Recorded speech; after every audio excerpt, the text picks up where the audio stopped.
Ladies and gentlemen, welcome for a very, very special stream. As you guys can see, there's you guys black screen, nothing screen. That is because we've got guests. All right, so today, ladies and gentlemen, as I said for the previous stream, we got Manny, and we got a new for making his first appearance on the channel, making his first international cap. 𝐼𝙗, how are you doing today, man? I'm doing well, guys. How are you? All right, Manny. Amazing. Okay. I've had to hodgepodge like the audio and everything, so let me know if you guys can hear me, okay? If you guys can hear them, okay? And we'll go on from there. I can do some things on the fly, but so what we've got there is probably gonna be as good as we have it. So let me know if you guys can. There's a huge echo. It's a huge echo. That's an issue. For us, Go between like our mics. Our mics bugging. All right. Let's try to figure out. Cut you first. yo, not you getting roasted already for the audio. Okay, hold on. Let's, the best way I think to do this is to do a test. I'll mute myself, Manny, you talk, and then we'll go one by one. Okay, so I'm muting myself, and you should only be able to hear me.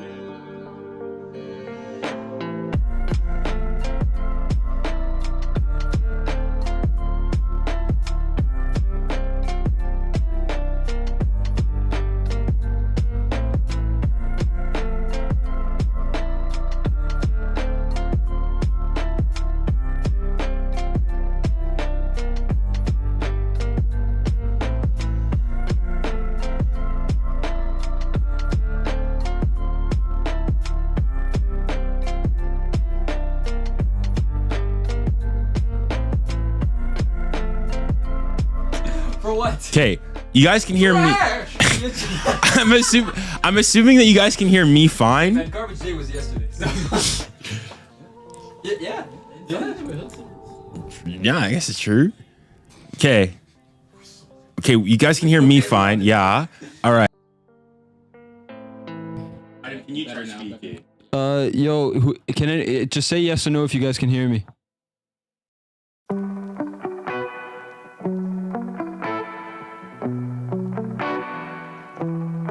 Yes, yo. I'm already on a hot speed.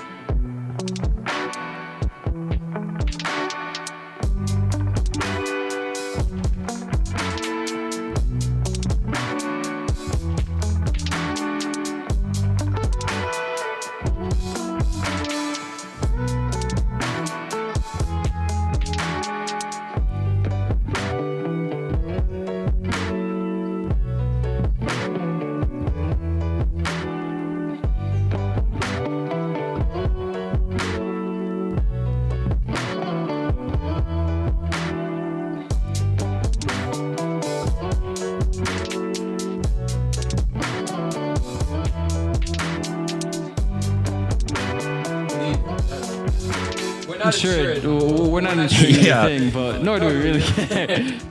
They said it's a bad echo. Oh, okay. Oh, So Junior already getting E's the best. Bro, the stream just started though. Just let us live. all right. If I think if we go and we. Pardon? Oh, okay, yeah. We. Well, I think they come up as so whichever you guys decide to click. Yeah, It's messed up again apparently. it's messed up again. Yeah, it's messed up again. Me, I think it's all of us together. You had an hour. More than an hour. We were literally at a restaurant. Crying with Italy. I was crying with Italy. We were having a good time, and you said that you were gonna like set up and everything, and then all of a sudden like this is what we're doing. Emmanuel finally here, even after Arsenal lost the league. Wow. My hiatus, it was like the worst. He's actually an in-closet Madrid fan. That's the It's really not in. yeah. Not really in closet all that. Everyone knows. Yeah, that's the thing. Like, you guys are talking as if he's a Gooner for life. No, he wasn't. No, this guy started as a Real Madrid fan. His favorite transitioned over. His favorite color was white, which is ironic considering.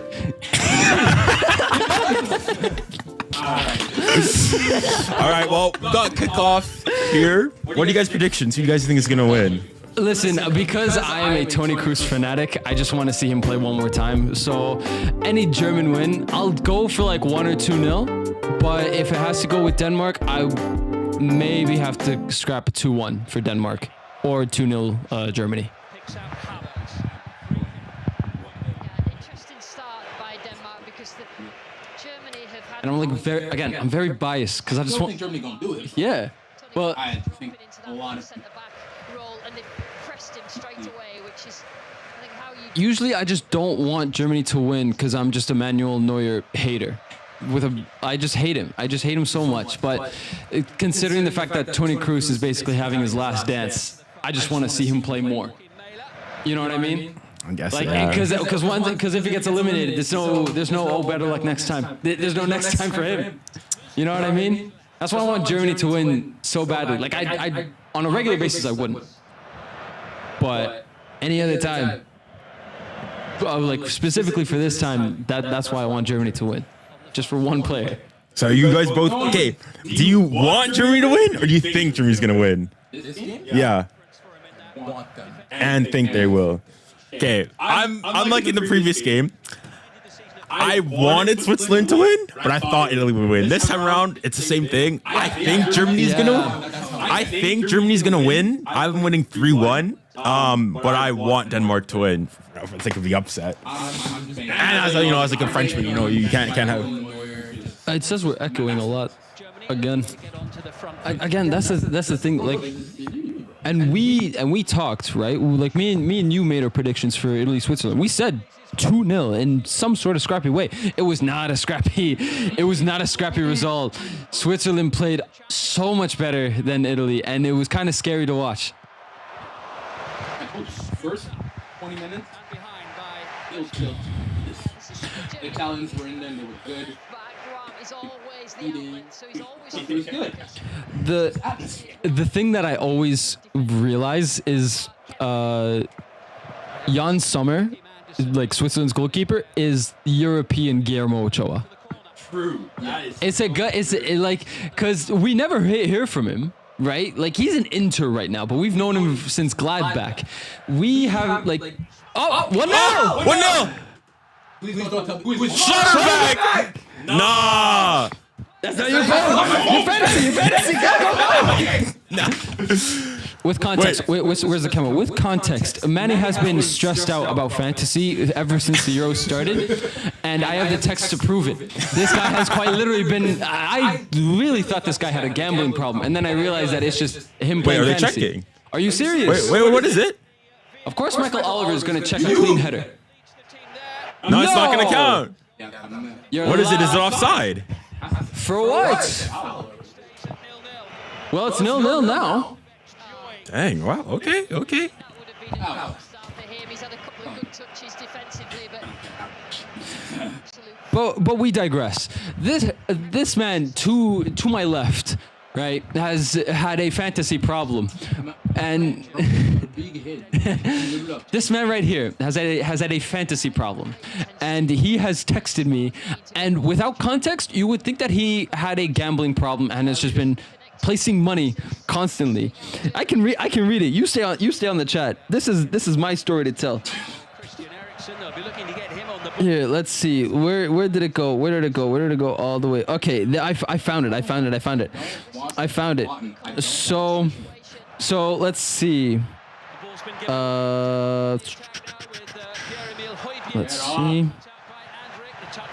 So yeah, here's what I say. Okay, I say I was basically summarizing a day for the European Championships, and then all of a sudden he goes, my two most expensive players tried to cuck me. And so immediately with concern, I was like, yo, you bet on the game? And he's like, nah, I'm playing fantasy. 9 times out of 10, if you say my two most expensive players are trying to fuck me over, best believe that I'm gonna assume that you're betting on international football. And which, by the way, if you bet on international football, there is a phone number for you to gamble responsibly. So please, I advocate for chaos when it comes to football, but not in a financial stance.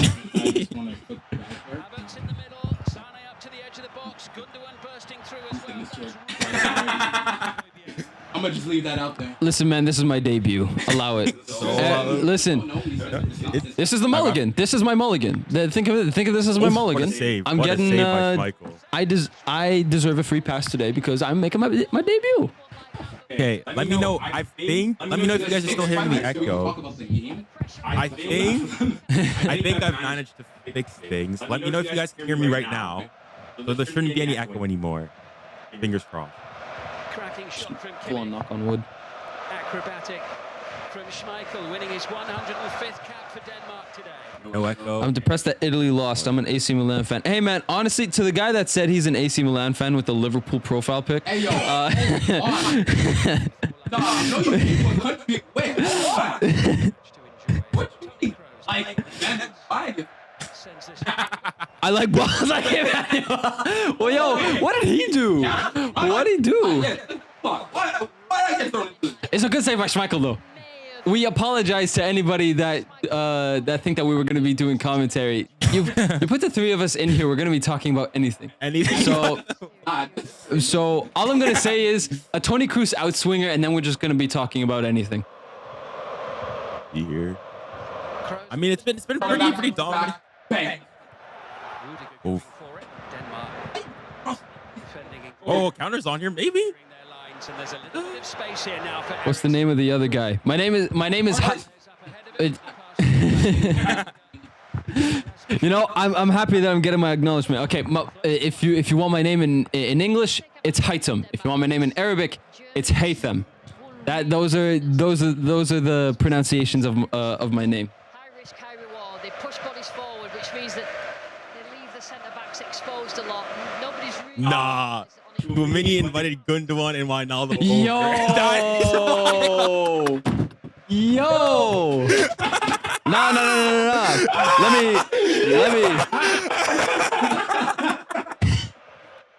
That's crazy. Yo, I'm glad you brought that up, cause we have a group chat with one another, and I have been struggling to find a proper profile pic.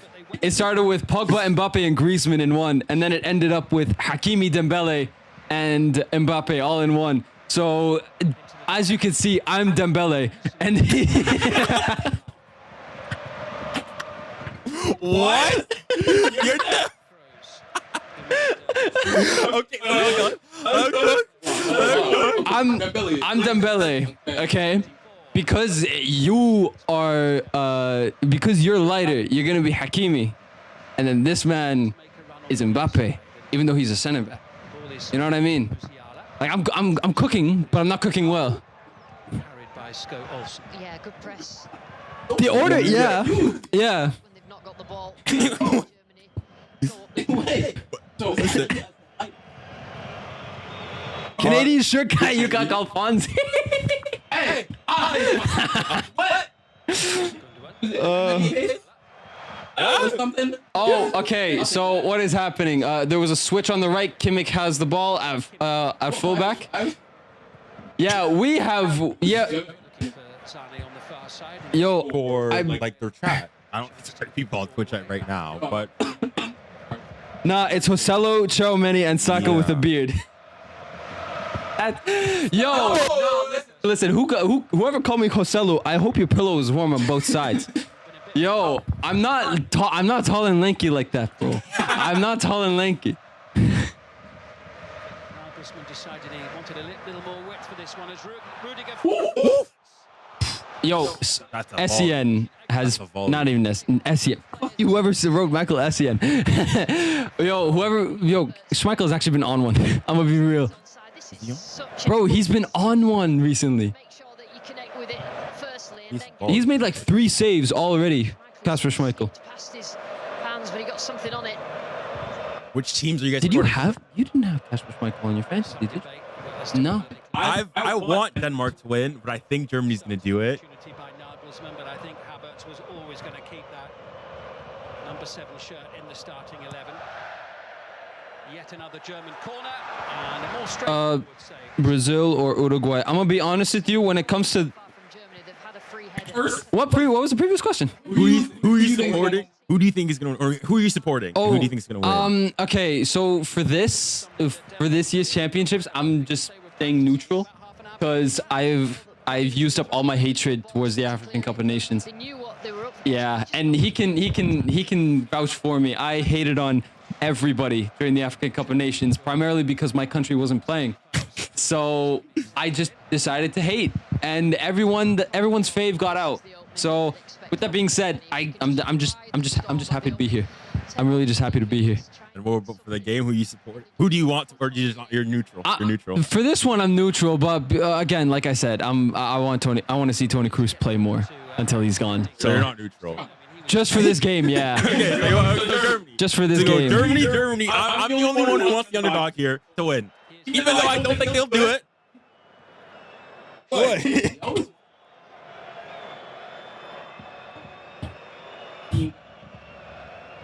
Big words from a PSG supporter. Very, very big words from a PSG supporter, might we add. All right. You guys want to start this conversation then? Listen. Trying to defend that you're a glory hunter and saying that you're a PSG fan is a bit. So y'all are glory hunters then? No. Y'all are glory hunters. By your own standards. Yeah. Let's okay. Well, how did you guys start supporting them? My father was a Madrid fan. He did not want to cheer for any team from Italy because Italy colonized my country. So like the community back home was either. No, I'm being serious.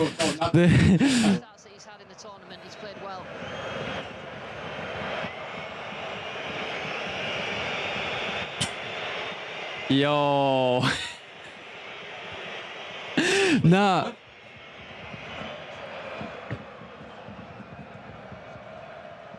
I am from Qatar, my brother. Wait, where is he going to now? He's going to Qatar. Hey man, with all due respect, I'd much rather take Gundogan than 𝐿𝙗𝐿𝐻. I'll be real with you. But no, the majority of the community that was back home was Juventus, Milan, and Inter. Defenders and the space just opens up and but yeah, so the majority of my community back home was either Juventus, Inter Milan, or AC Milan. My dad just didn't want any part of that, so he just decided to cheer for Real Madrid, and so now I'm a Madrid fan. All right, one. What about you? How are you defending the Madridista? Somebody has to do some of the dirty work. Højlund chasing and harassing, but 𝐵𝙗𝐿𝐻 staying calm and composed. Here's Delaney. Fouled by Gundogan.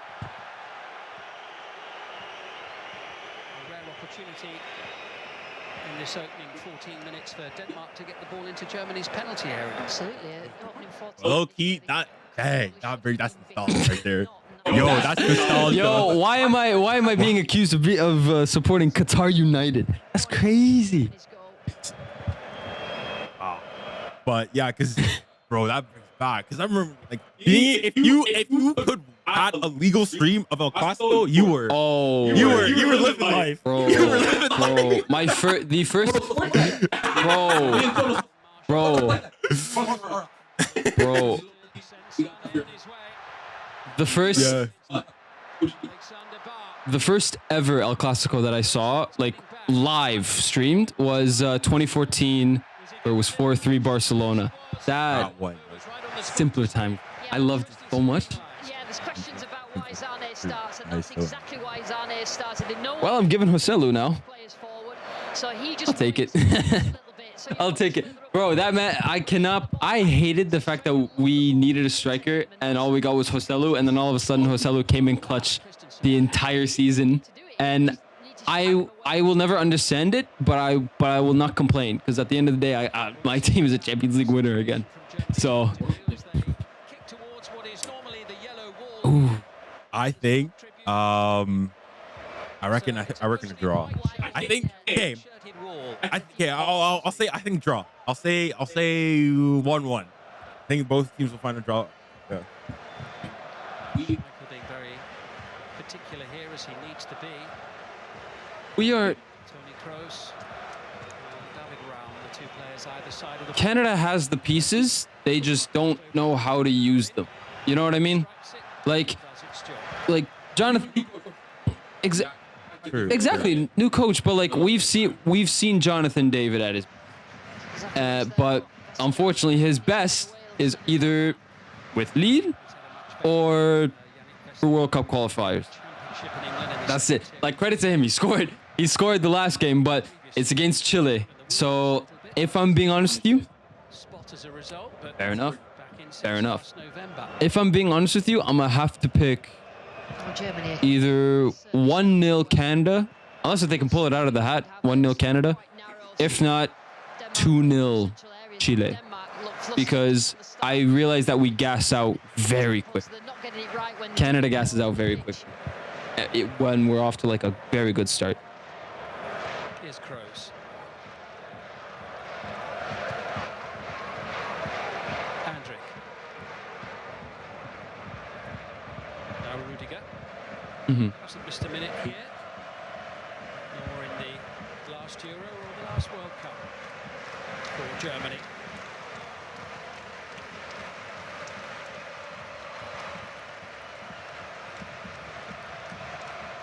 Every German fan inside the whole stadium up on their feet at the moment.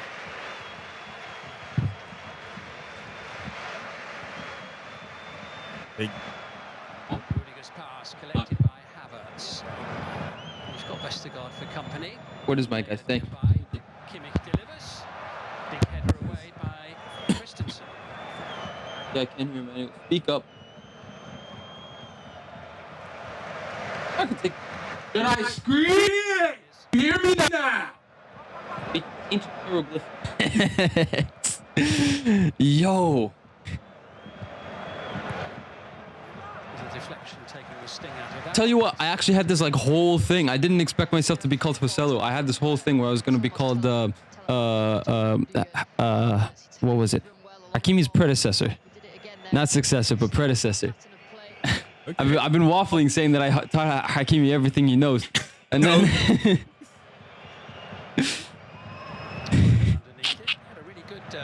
Hey man. Hey man, I'm not that far off. I'm North African. I play fullback. Like where? It's different. It's different. He just speaks French and I don't. Plain and simple.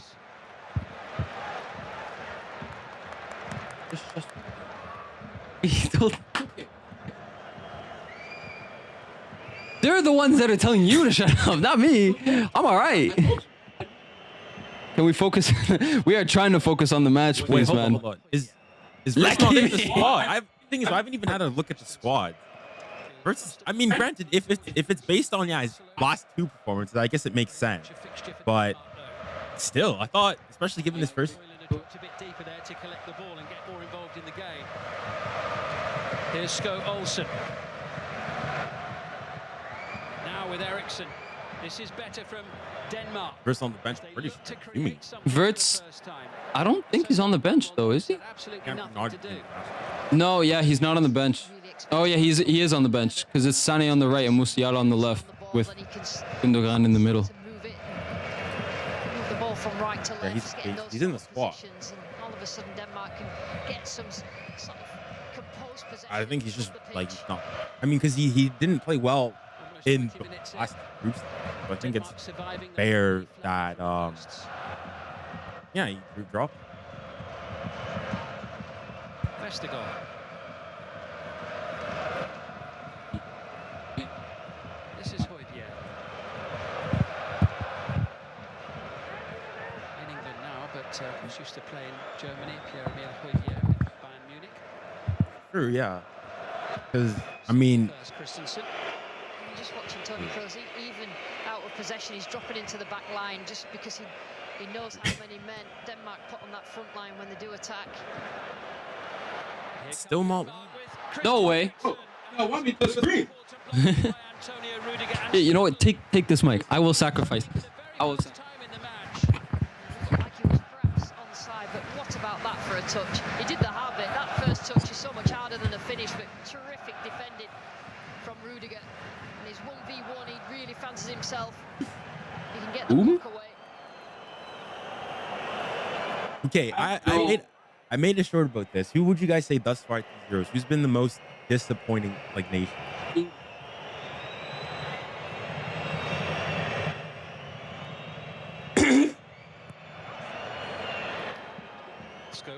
Hello. Okay, we'll take each. Okay, I think.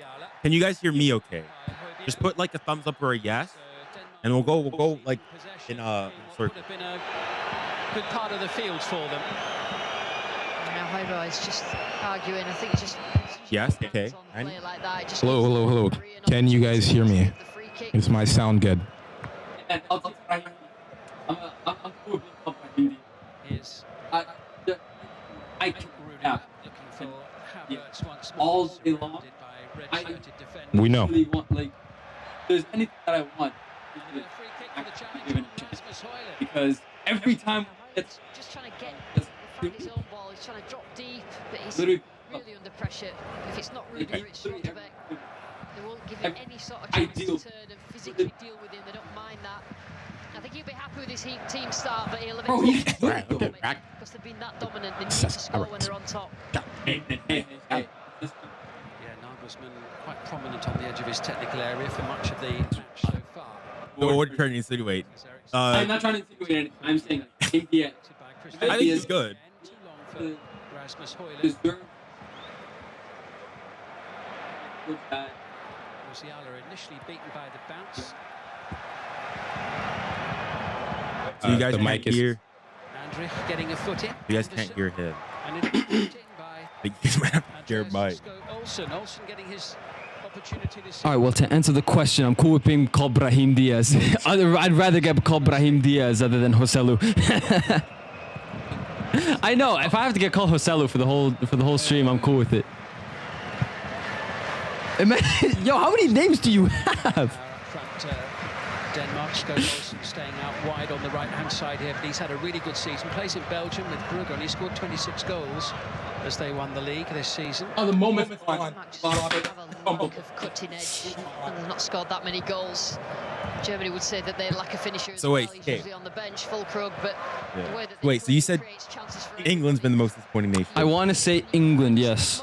And it's not even due to the fact that like they just don't know how to play together. It's just that they just too many cooks. You know what I mean? They have so many players. On paper, they should be winning every single game. But the problem is the difference between Euro 21 and Euro 24 is that they don't have a connection to their striker now because their main striker is playing in Germany while everyone else has been playing in England. You know what I mean? And it also doesn't defend them when Southgate says that there's no natural replacement for Calvin Phillips. Should have selected Calvin Phillips then if you knew there wouldn't be a natural replacement. All packed in behind that goal, defended by Manuel Neuer in the first half. He's, England happens. Not because, yeah, 3, 2, 3. Rudiger going long. The thing that Havertz underneath. Really? Clash of heads there between Havertz. you've done everything. Andreas Christensen. Yeah. The there's Havertz was you in a couldn't rush to get have his a ball more in front talented and knew team. where the ball was going. So now we get to see your skill as a Getting coach himself touch tight with what Christensen.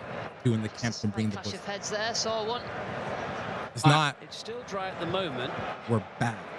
but I can't help but Legit. notice lightning in the It looks Yeah, that is everyone. not above good. the stadium. It's been a If really, really warm day. but it's Everyone's been on their own. escalating to perhaps a thunderstorm or two. Just completely This break in play caused So by then, that Kate, incident there. even though being French, if The players the chance to at take least some, I would say, additional if I was fluid on defending, board, yes, they should haven't been wish great, to, and for but you can all be the same things at France. And, At least England have scored 2. pass on any thoughts that they may Proper have at this point. 25 minutes in, Germany have had the better of the game, but Leonardo Denmark withstanding that early pressure and starting to come into it. Yes, they are. Yeah. They've got a good structure. A out big possession, injury like Denmark, that, and that's something you can take. Germany, Oh, after I that can initial sort play of on. 10 minutes or so, I they're can struggling to shake. get their ball players in possession of it. The likes of What's Gundogan, England? when you say that he gets it. Well, what I would say is that England, Defense and behind the midfield, but they're that tight. Denmark, Germany is struggling, and true, but as in the, it's fallen off a little bit. as in, I still, I'd agree. Yeah, England certainly have been disappointing, and I'd probably say more so than France. Players, you know, who can create something. We talk about Eriksen. choosing. But like, Like you're just not playing well. but like relatively though, it's not disappointing because there's haven't lost yet, but they're not doing as good as expected. And again, they have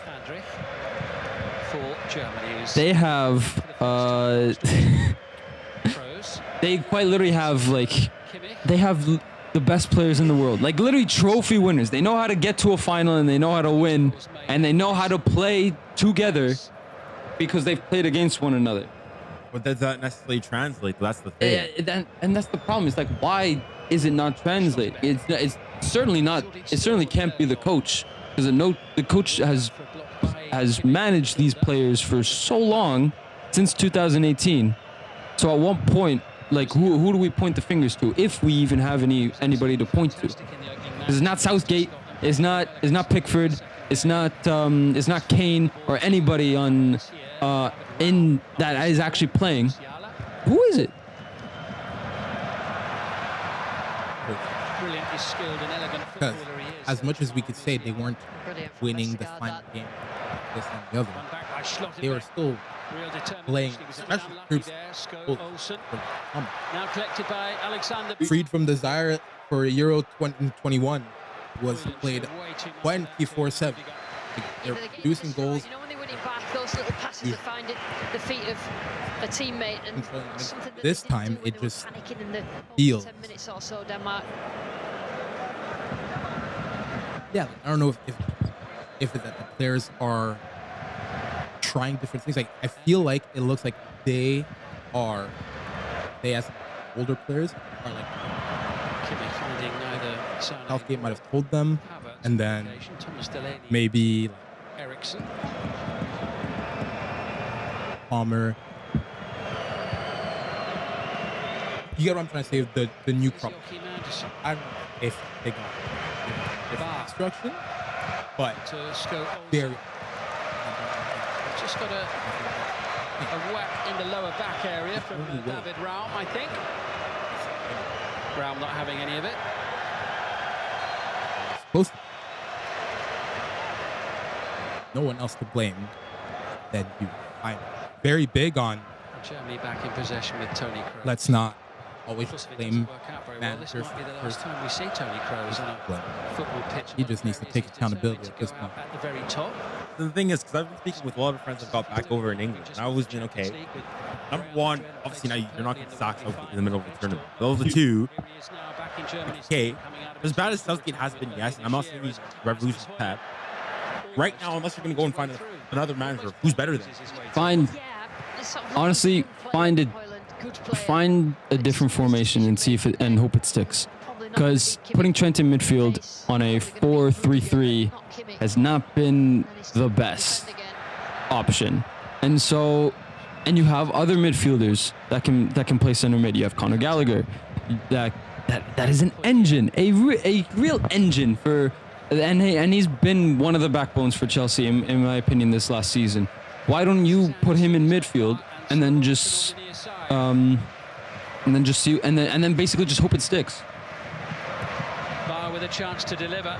And just hope it sticks, because I hoped at one point that Trent would be in midfield, and when it happened, I was like excited to see, but then I sort of realized that it was just wasn't his strongest position. And I say that while also saying that Trent is not a good fullback, in my opinion, as well. So I don't know, like Trent has always bothered me, because he has the passing ability of a midfielder, but he just can't defend. Just put him in midfield, and now he's not good at midfield. Okay. So it's like where do we go from there? Because my big thing with Southgate in this tournament, bar, I would argue, playing Palmer more. He's done everything everybody's been playing.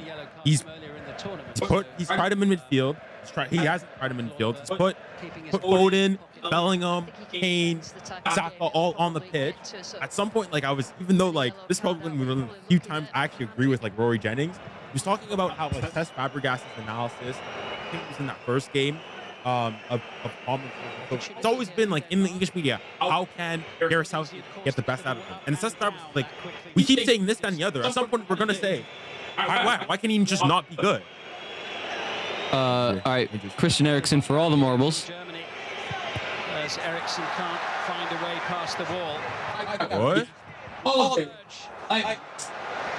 Decent looking cross as well. Yeah, I'm not sure whether he was having. I think, going back to the question, who's been the most disappointing? Even though as bad as they've been, for me, it has to be Croatia. For me, I have to put Croatia. The most disappointing? Yeah, because look. Listen, getting eliminated. That was a deadly group, bro. True, but that was a very deadly group. True, but the thing is, let's look at each game individually. Okay. Spain, Croatia. There's nothing we can do about that. True, but still, it's fine to lose against Spain. All right, it's fine. They're a better team. Not falling too heavily at the moment. This could be interesting on and off the pitch. Listen, Spain, Croatia. There's nothing that can be said against Croatia. Spain were just the better team. True, right? but I understand. But there's losing, and there's like getting slapped. As in, if they lost 2-1, yeah, fine. Yeah, dude, Spain is really good. True, but this is also like Croatia supposed to be one of the top 10. Getting like they got played out of the park, complete 3-0. Yeah. That game. Next game against Albania. For me, that's the big thing, because that's the thing. And my biggest throughout the group stage, 66th ranked in FIFA. So for me, that's the thing. And especially, I understand that's the one and so forth. But when you're in a tournament in which 4 out of 6 third place teams qualify through, and you, Croatia, as I said, the 9th best team according to FIFA, failed to go and beat against Albania, and then not only that, in a game against Italy, you're winning, fumble again. For me, that's more disappointing, because you can say this and the other about England. England, at the end of the day, haven't lost, conceded 2 goals, and are going through as a group winner. Same thing with France. Even though France are not great, they're going through. They've qualified through. Right at the end, he needed to Not group winners though, but again, they'll go and they'll say they went through. Whereas, especially Croatia, especially given that, the Austria result has kind of, that might have potentially taken away their tournament. Yeah. Have you had a chance to look at the bracket? Between 2011 and 16, before he went off to Manchester City. They would have been if France. Delaney. They get Romania. That's 𝙭sending it forward. Like if France. Just a little too much for Delaney to do. Like so France. Romania. Sorry. France never flip their position. Their group. Absolutely will. Because they do, right? Like they do. They looked in danger of conceding a couple of times in the opening 10 or 15 minutes. So Spain would get. Now they look menacing with the front three when they get the ball. Denmark. All right. Fluid and look dangerous. Y'all hear me? Does it work? To 𝙭challenging Gundogan. Gundogan has the final say. Oh man, I don't hit my phone. Okay, thank you. Germany venturing forward once more. Plenty of white shirts up there too. Collected by Kroos. I like that one. That's decent. Havertz, and it perhaps a little over elaborate. Yeah, Been too through. many passes. One too many All right, passes. Really out of space. They've got the opportunity. All right. When it becomes a basketball game, it's So you were saying how if end-to-end, it's Netherlands going and France to favour face off. Germany, Yeah. but they need So to make the most France of would it get against the Romania Netherlands. first. Then for the quarterfinals, Was a they get thorough and it's absolutely the- pouring now. Turkey or Dortmund. Austria. The Storm has decided it's definitely And on here. the other side, It's with Kai Havertz now. Denmark standing firm once more. Eriksson finds Mæhle. Bring up Sends it away right. towards Antonio. I think so. Wait, are you saying if England, talking- England, Slovakia is that. yeah? So We're heading towards Are you saying wait? Hold on. Are you saying that if France had won or if Austria hadn't fought? Like what's yeah, the? and whatever makes It's going to France stop the number game for the moment. whatever result I think because of the flip their lightning two positions in the group between France and Netherlands. I think it's just I'm passing saying- over the top of the Well, because in the group, so Austria finished first, Yeah. France finished second, Netherlands We will finished have third. a break in play here. So Yeah. if the Netherlands, for example, won, they would have gone The referee for safety reasons first. France would have been calling second a still. halt to this Like first whatever, we'll just half with the Storm directly ahead, overhead of the stadium. doesn't matter. Netherlands and Austria, because Getting rather close. It's a great game so far, though. I have to say, I'm saying that them not being in the quarters, I think you go back and that might end up being a lot of people go back and say the high that's intensity. I think Denmark France. really struggled. They didn't take advantage. It's been really interesting seeing how the French team, because some people will say, well, maybe a tie against Belgium was some good. Because France, They will be happy with I've their contribution. heard. Listen, I I've can't heard a lot lie. of I'm worried Belgium might thump you in. Now here in thump. Here's the thing. Why? I feel like it's they were on I'm- you the guys are both extremes. Either take them. I'm gonna be quite clearly the right decision to cancel the goal because of the block. I'm gonna be very, very real with you. The only reason why France are doing relatively good in this tournament, and I'm gonna be so biased when I say this, is because of Kante. If it wasn't for Kante, then Austria would have cooked France for not like cooked to a certain degree, like 5-1, but they'd be scoring a lot. Okay, let's put things into perspective. William Instead of Gabriel Salah. Listen, no. France had. As in, hey, if you look at before going into that game, I think at halftime I checked. Nah, listen. Bro, yeah, here's the thing though. Here's the reason why I say here's the reason why I say here's quite literally the reason why France would not have been as good if Kante wasn't there. Think of it this way, okay? You got somebody that left the Premier League, goes to play Saudi Arabia, and usually when you go to play Saudi Arabia, you're done. You're not playing international footy anymore, okay?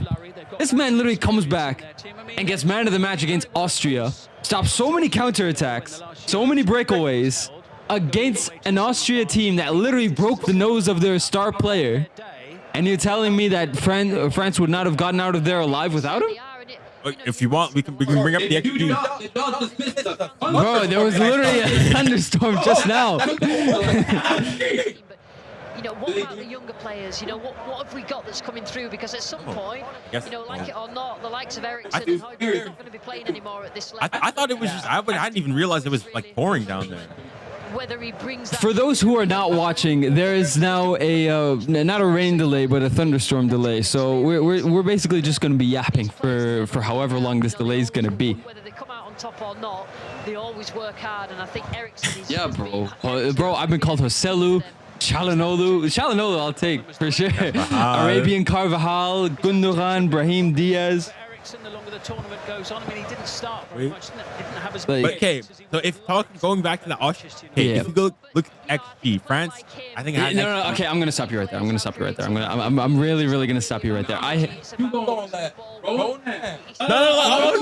gonna stop you right there. I'm gonna stop you right there. I'm sorry. I'm sorry. Let me explain to you, okay? You do not. Listen. You don't win games by XG. You win games by the amount of goals that you score. Dortmund, for example, had more XG than Real Madrid. At the end of the day, who won? XG doesn't matter. It's a useless statistic. Okay, I'll use the same argument. You can say that about France won. Okay, France got the win. That's the exact same point. Okay, You can You know go what? say at the end of the day. Let me hold on. Since we want to bring up statistics, All right. This is the battle. Okay, who do you guys think? Let me be our little adjudicator. Okay. okay, if I can even find the statistics, Chat, what do you guys think? Let's get to bro, you. Here's the thing, though, yeah. Like, I can't even find N'Golo Kante's stats against Austria on here. So you might have to pull that up for me. Hey, hold on. Getting through against Italy by Against Austria, I can bring him here. Hold on. against England. Ah, here it is. Okay. All right. Listen, 90 minutes. Okay, he got 6 recoveries, 2 interceptions, 2 chances created, and 7.9% out of 10 in match rating. If we want to talk about stats, these are the more important stats than XG. One player getting 6 interceptions, no, 6 recoveries, 2 interceptions, and 2 chances created. In my opinion, that's more of an important stat in comparison to an XG stat that at the end of the day, you're not going to win a game with. Okay, that's XG and those stats, you can't really compare them. Like, they're different. Because think those stats, technically, those are like, it's equivalent for the XG side, for the goal side, would be however many goals you score, because that's what you actually produced. The equivalent for those would just be X, whatever that stat is. You need the, I think the issue with XG is people use it now as if it's a stat to tell you like what happened or everything. It's like, no, it doesn't tell you. It's not going to tell you, oh, this team was the better team. It'll just tell you they created more chances where we would have thought, more likely than not, that would have created a goal. But that story, you need the context. That's what I'm saying. That one, that then gives you your context. First one, like the XG one, you're just kind of your context is the other games, but it's not. The thing is, you know what I'm trying to say? The thing is, It's though, not useless. Like, you the still claim do need it the in claim order you to made see was that what you Conte did. single-handedly prevented France from losing the game. The amount of times, listen, the amount of times that N'Golo Kante has single-handedly dictated a game, not even just in one instance. We have seen many players dictate a game. For example, Kylian Mbappe at the World Cup final. We have seen players single-handedly take the game by their bare hands and just do whatever they wanted with it. Kante was one of those people, in not just one instance. In the instance of leg 1 against Real Madrid 2021, leg 2 against Real Madrid in 2021, Champions League final in 2021 against Manchester City, that was all Kante's doing. If it wasn't for Kante, Chelsea would have been eliminated from the Champions League in the semifinal against Real Madrid. Right. There. Right? Quite literally. Leicester City. Oh my God! Don't even get me started. Leicester City. You think Jamie Vardy or Riyad Mahrez would have gotten Golden Boot or Player of the Year if it wasn't for Kante's contributions to Leicester City winning the Premier League? I didn't even do that right. I just want to come in and bring a point. So you ended up just proving his argument. How was that? What was the argument?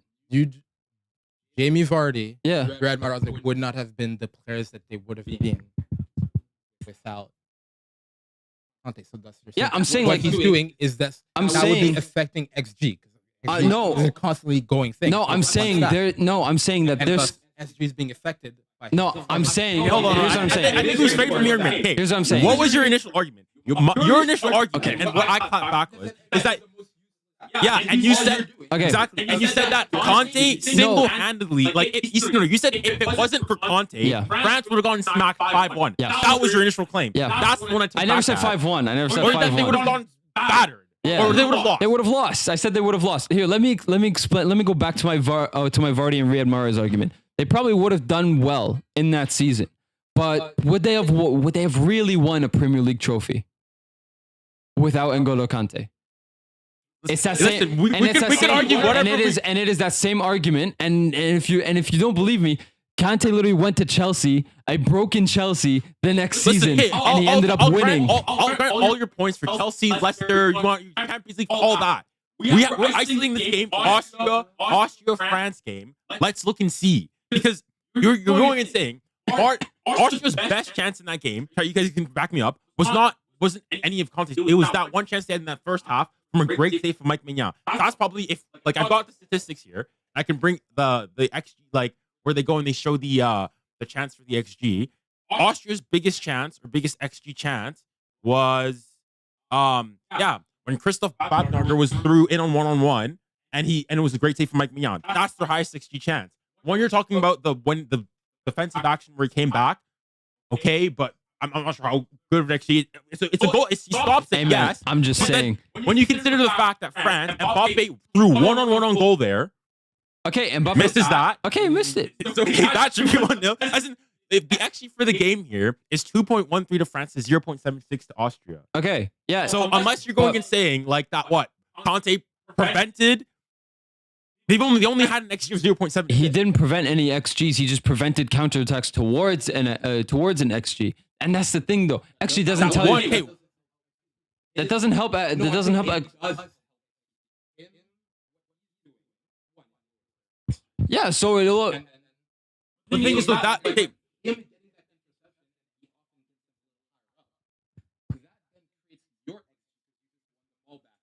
is glitching. Hold on. But like, here's the thing, though. Like, I just don't like the idea of XG being a primary statistic. That I agree with. That for like, let's say Team A with an XG higher than Team B's, but Team B comes out winning, but they're still gonna be like, oh, the Team A with this XG just lost to Team B with the lower XG. So of all the statistics that I've seen when it comes to footy, XG is just not the most reliable, if that would make sense. And that goes for every single. That literally goes for every single stat, because we have seen so many games where one team will dominate, and then still lose. So yeah, XG does predictions. It doesn't do anything. That's the thing. It's like, for a game like this, you can never predict it, especially when a team is dominating throughout like the first half hour. Anyone can win. Anyone can win or anyone can draw.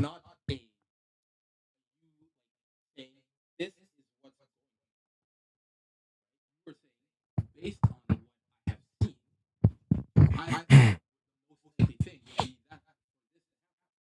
that's just statistics. Yeah. Okay. The thing, like, I agree. I agree with your point that the main thing should not be just XG and looking at stats, and that's not what the main dictator. 100% agree with you. But it's basically, you're gonna need all those stats, because if it's not XG, because let's say, other than like guys like us that like actually deep dive into the stats and we actually watch the games like this, how many people were talking about XG other than people that actually had to go on external websites, that you have to go to a computer, not just on your phone, you have to go to the computer to actually make it run properly and see those Hes hexagonal diagrams and all those, right?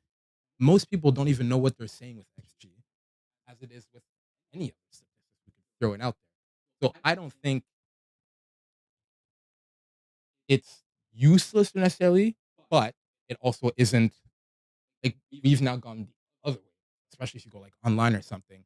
Oh, but your XG was 2, so we should have won the game. Doesn't matter. Like that does not make any sense at all, right? We gotta mix it in. It's a holistic thing. Each aspect contributes. Like you said, if Conte stops them from scoring, yeah, he's helped us. Conte then passes it then to Mbappe.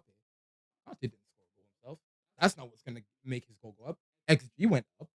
We're in better chances, but when Mbappe shoots and scores, that doesn't happen for him unless Conte does his job, and Conte doesn't get the reward of a goal and a sit unless he does his job. So it's literally, you need both. Like you can't have one without the other. Basically, my point is not useless, but he is also right. Everyone love each other. Court is dismissed.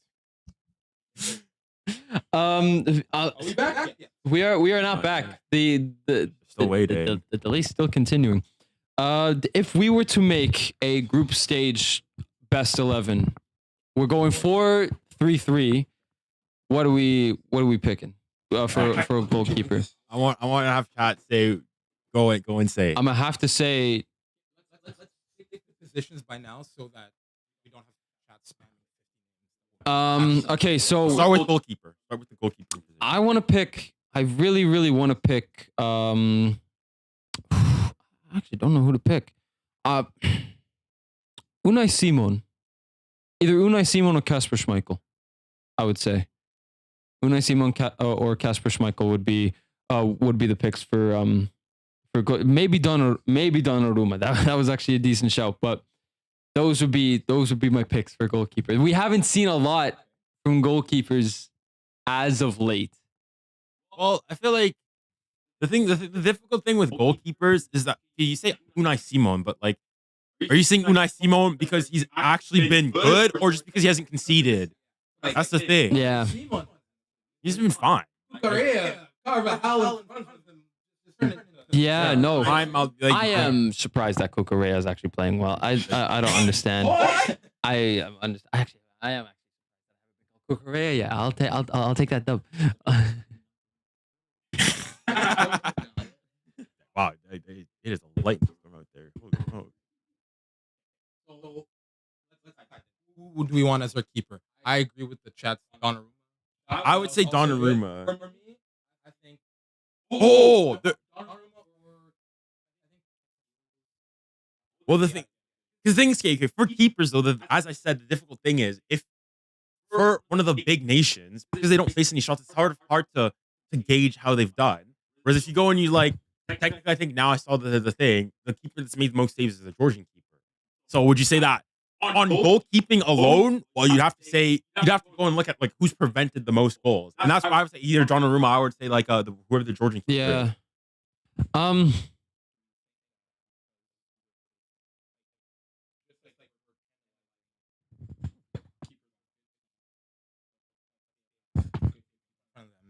They get their stats are inflated. Do we not feel like we also a little bit disparage them in the other side where we say, oh, because your team was trash, you got all these saves, you're the best. It's like, well, that doesn't necessarily, for example, there's other aspects to the game. Correct? Playing now in 2024, a keeper that can't play with the ball at his feet, your career's done. You are the 11th player, not just there to stop the shot. His ability to keep that ball on a team like a France, right, where they would have the ball a lot. I think that's a skill that we should add that to the equation just as much. You know what I mean? 𝐼𝙡𝐿𝐴, it's been a pleasure having you on stream, but I'd say, I think Donnarumma. I think Donnarumma is probably the fair shout.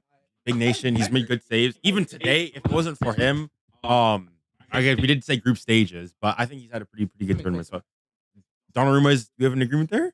I guess we could take Donnarumma. Donnarumma. What do you guys think, chat? Do you guys think Donnarumma is that fair, reasonable? I feel like, yeah. Game is suspended, not abandoned. Yeah, suspended. So we are going to be here for a while though, because weather does not play. Weather does not play.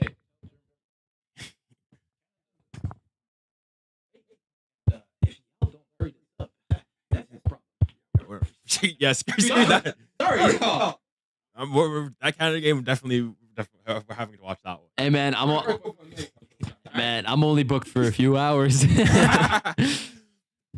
right. Yeah.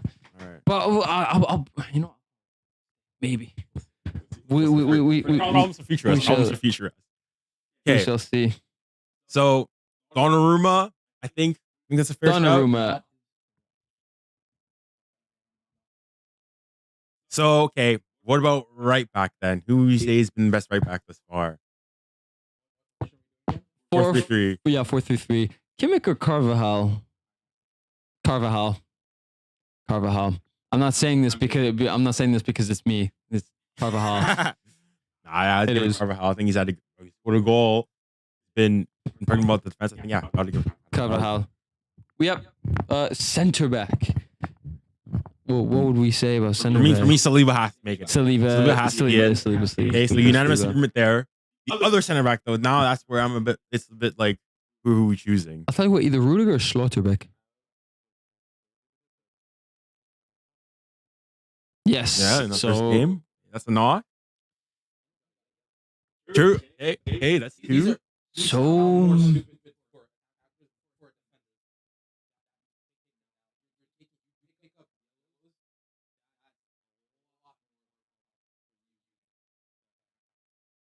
So maybe Schlotterbeck then. And Schlotterbeck. Why not? True. Yeah. I'm trying to think of them because other You know nations. what? I don't know Who I feel bad for because they just got eliminated. Bastoni. Bastoni was really good in the group stage. Or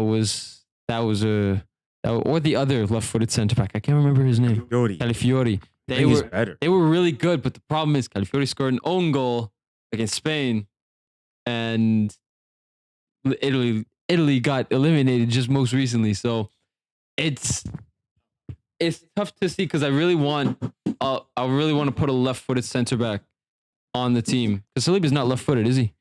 No, he plays on the right. So I want to give it to Bastoni. I mean, Chad, do you guys have any other Even that left-footed or just no? Can I all French are right-footed? Or is there more? Yeah. Any center back that you guys think should go in? I don't just want to pick big nations for the sake of it because I've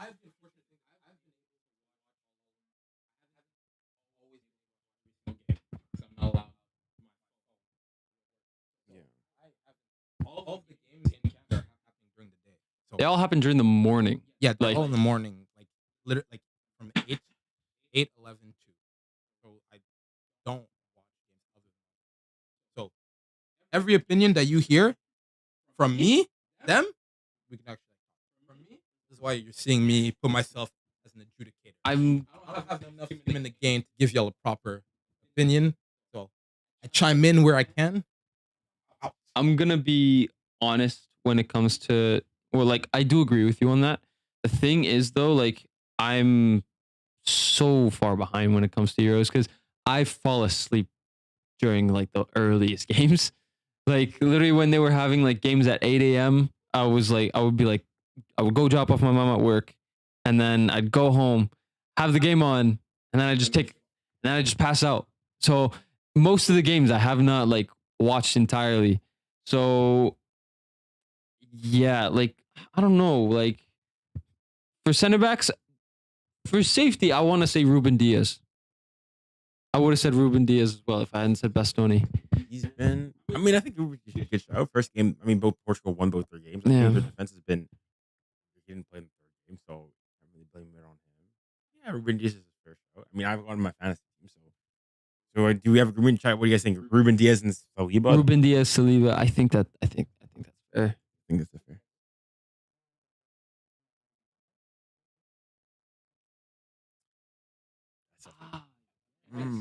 Akanji was really good this game. Yo, isn't he left-footed? Okay.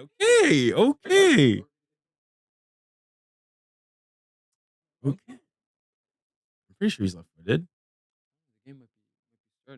We have it hasn't started for us yet, so we are Not bad, so yeah. we are unsure, and we are indeed live.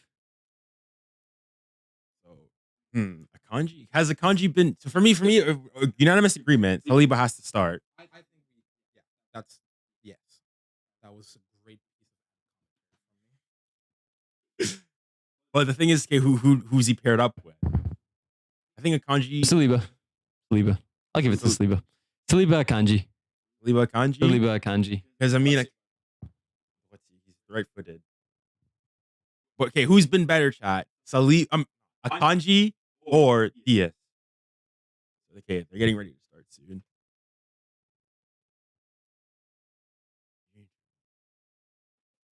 All right, well, not too long then. It didn't take me too long. Akanji. Yes, over Akanji. I mean, I've heard both. They're getting ready to start here soon.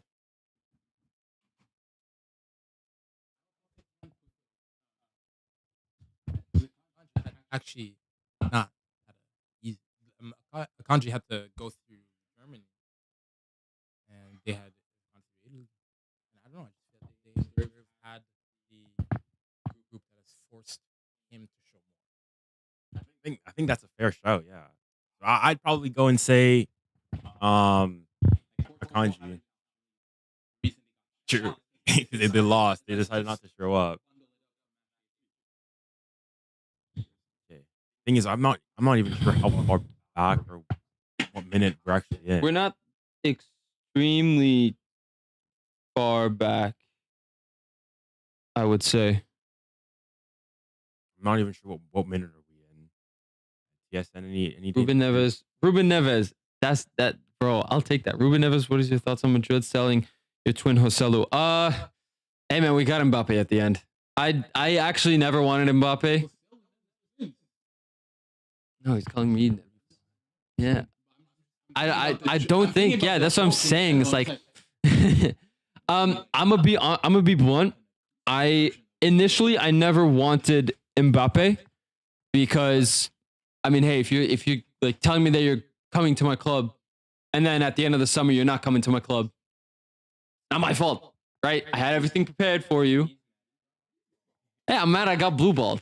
And then the fact that you're here, it's like, okay, after we just won a Champions League without him, it's like, okay, well, like, I mean, we don't necessarily need him, but it'll be fun. But my question is, okay, then how is Real gonna line up then? Simple. And I already planned this out. Okay, it'll be Courtois. It'll be Courtois. Oh, I just realized Nacho's not with the club anymore. That makes me. I'm crying, man. Where's Nacho going? Has he gone? I don't know. He just left? I don't know. He's done. Not retired. I find. I'm gonna be honest with you. My opinion on Nacho is that I really feel bad for him, because if you're placed as the first team captain, you should be the first name on that sheet on the starting 11. Well, the thing is, but if you're given the opportunity, if you're given the armband, you have to be on that starting 11. And for a guy like Nacho, where every time he comes on as an emergency, what a save, bro! I swear Schmeichel's on one. Schmeichel, bro. Whoever has not been watching this game with us. Yo, okay, listen. Listen, I'm changing my mind. Donnarumma is not going to be in this 11. Schmeichel. What do you do anything there? Give Schmeichel his flowers. Give Schmeichel his flowers. I'm giving Schmeichel his flowers, man. I'm sorry. But no, back to Nacho. In my opinion, right? If you're given the captain's armband, you deserve to be in that starting 11. And with a player like Nacho, who has basically been an emergency center back and fullback to anybody that has been injured, he's been as reliable as they come, right? The problem now is that now that he was given first captain, but he was benched for the majority of the season, and he only got to where he was to be a starting center back for the Champions League final because Eder Militao was just not confident when he came back injured. Something's got to give. Yeah, but the thing is, though, you have to, you understand things correctly. The way the captaincy works at Madrid is it's just given to the most senior player. So it's not like he's there, quote unquote, deserving necessarily. I'm assuming he's probably he's been a vocal and he's wasn't ready for so on and so forth, but. It's like, I guess Modric was also second because he's the second, but again, he came off the bench much very often, but I'm assuming he was starting most games, right? And so, I understand, actually, I think your captain should be starting, but if your rule is you give the captaincy, which I think probably is a fair way to do so, just give it to the most senior member or the member of the squad that's been there the longest. I think, yeah, but yeah, like I do appreciate what Nacho did, but yeah, no, I don't know. You know what I mean? Like I really wish Nacho stayed because he probably would have been been in a more significant role. That was such a good save with his shoulder. Probably should have scored a player of his quality. Let me stand there and make the save. He had enough awareness Outswing to slow it down to be like, no, not only does it all right, let me use my upper arm to still parry it away.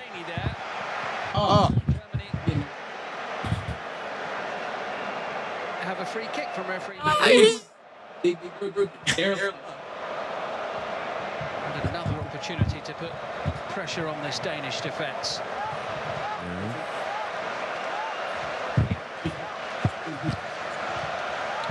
I feel like hey, listen. If Jamie Vardy, hey man, Jamie Vardy having a party. 50-16 Vardy. I'm a Red Bull. honestly though, Long day. Every center back. Long. honestly though, the in my opinion, the one difference between the one difference that's distancing Kasper Schmeichel from his father is just the fact that his father won a championship. Other than that, Less than enamored with the decision about and a European championship. But other than that, he's an amazing goalkeeper, and the fact that he was able to take that pressure of having the Schmeichel family name and bring it to newer heights. Is it then? Hey, how close do you think the two are though? Not that far, but also not the closest either. I think. No, for me, Not that far, but not the closest either. For as much respect as No. Like it's not like that far, but it's not like this. It's not this close. You know what I mean? Obviously there are still levels to it. Pete Schmeichel is Pete Schmeichel. Okay? But yeah, like that's the thing. Like I feel like Kasper Schmeichel is just like carving his own path. Hey, whoa, hey now. Did you just... Oiland! You are inside the box, surrounded by your players, You clear it. and you want to go to Ronaldinho and that middle. There are junior. What position you play? Me, Yeah. left wing, winger. Left wing. Okay, yeah. With context, we just got mad because me and Manny are defenders. We just got mad because Schlotterbeck thought he was Ronaldinho in his own box and nearly gave away a goal. That's why we were yelling. But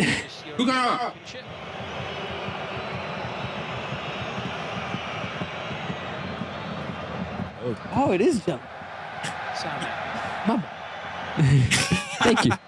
Smashing play from him. Thank you for ascending me to heaven. Sets them on the way via Raum into Musiala and with a really important toe in there. Okay, We've digressed. Really managed to get Hey, Musiala that's smart. Okay, so defensive line we pretty much made it clear. Carvajal, No, who's the left? 𝐾𝐞𝐬𝐻. Yeah. 𝐾𝐞𝐬𝐻. by Schlotterbeck. 𝐾𝐞𝐬𝐻. If you say DeMarco, I swear to God. Header on by Højbjerg. Or Mittelstadt. Mittelstadt is also a good left back. True, but it is like it's been even conceded a goal. Yeah, they no. 𝐾𝐞𝐬𝐻 have not. No, they haven't. No, they haven't. They're 𝐾𝐞𝐬𝐻. It pains me to say that 𝐾𝐞𝐬𝐻 has been really, really good for no reason. So that's fine. Hater. Why do you hate for this so much? Like, is it because he went through La Masia? Is that what it is? It's just the fact that he has long hair, man. Like, listen, I'm not his biggest advocate either. It's just something about players who play in the Premier League and just have long curly hair that just really agitate me. And I'm just. The two that they lost are probably not ones you'd think they would. They lost to Kazakhstan. Okay, so that's fine. So, goalkeeper, we got Donnarumma. Okay, get this nonsense Schmeichel out here, okay? Left back, 𝐾𝐞𝐬𝐻. Center back, we've got Kanji and Saliba. Right back, we got Carvajal. Thus far, we're good. Midfield now. This is where, hey, I think we're on a unanimous agreement here, even though we had a little scrap before. Conte's in there. Conte's in there, number one. Okay? And who are you going to say? Come out and engage, and that opens the spaces up.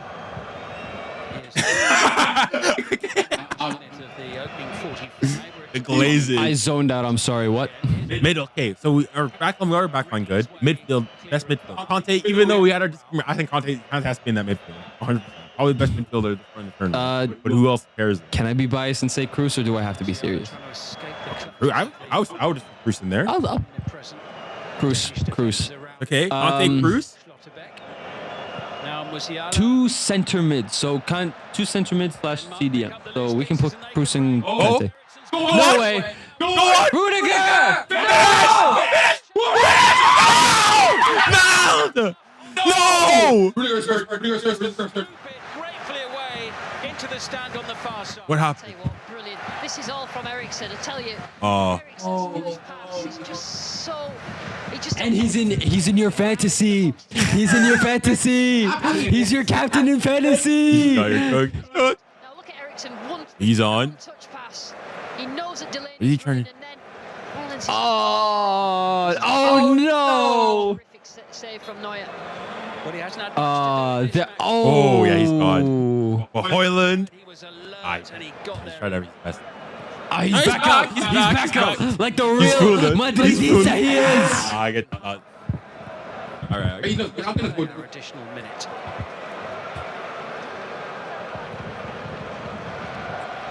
𝘃𝐿𝘾𝐼𝙎𝙗.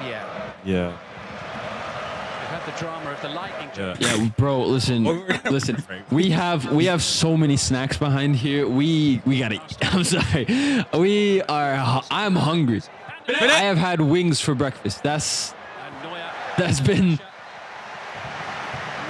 They were delicious wings. To protect him from Thomas Delaney. Okay. So midfield, we got our two. Yeah.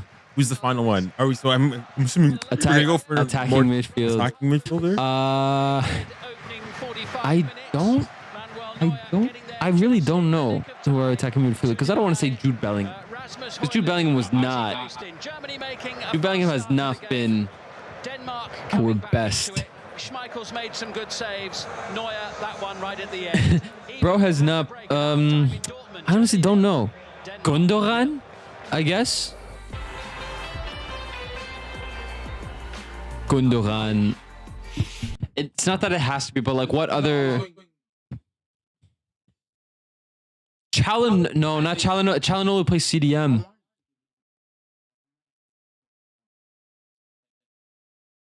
I will have to say Gundogan at Cam. And then, yeah, Gundogan, Cruz, and Kante.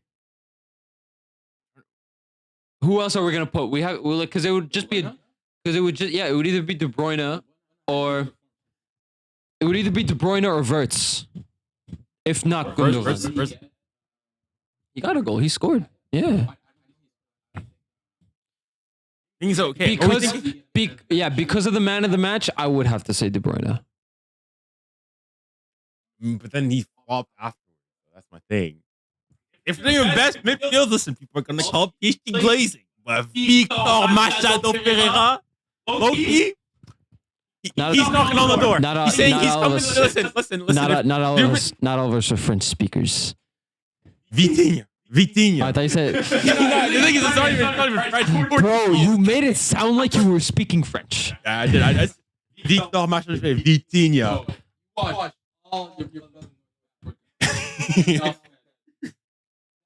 Yeah. Hey man, listen. I'd rather learn the way of pasta than the way of baguette and croissant. I can just go to Quebec and learn that. Yeah, real. No, at some point, it doesn't even sound like the same language. I would have to, as much as I would want to agree with Vitinha, there are other options. Okay, but the thing is, okay, so are we saying just Cam specifically or specifically Cam? Then, well, Musiala then. I'll take Musiala. Musiala then. Okay, yeah, Musiala Cam. That. Doesn't he score twice in 2 games? Yeah. Yeah. Yeah. I think Musiala then.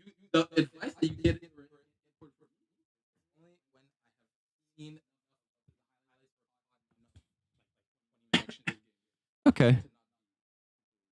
So midfield is Cruz, Kante, Musiala. All right. Chad, is that a decent midfield? It's a good midfield. It's a very good. Lamine Yamal has to be on the right. At least one Spanish player has to be up front. It's either Lamine Yamal on the right or Nico Williams on the left. Nico Williams is the thing. I would. Yeah. I'm trying to think of who've been good wingers in this tournament. That's the thing. The thing is, now you're putting me on the spot. I'm like, now I'm actually thinking back to games, and it's like, has he been a dominant?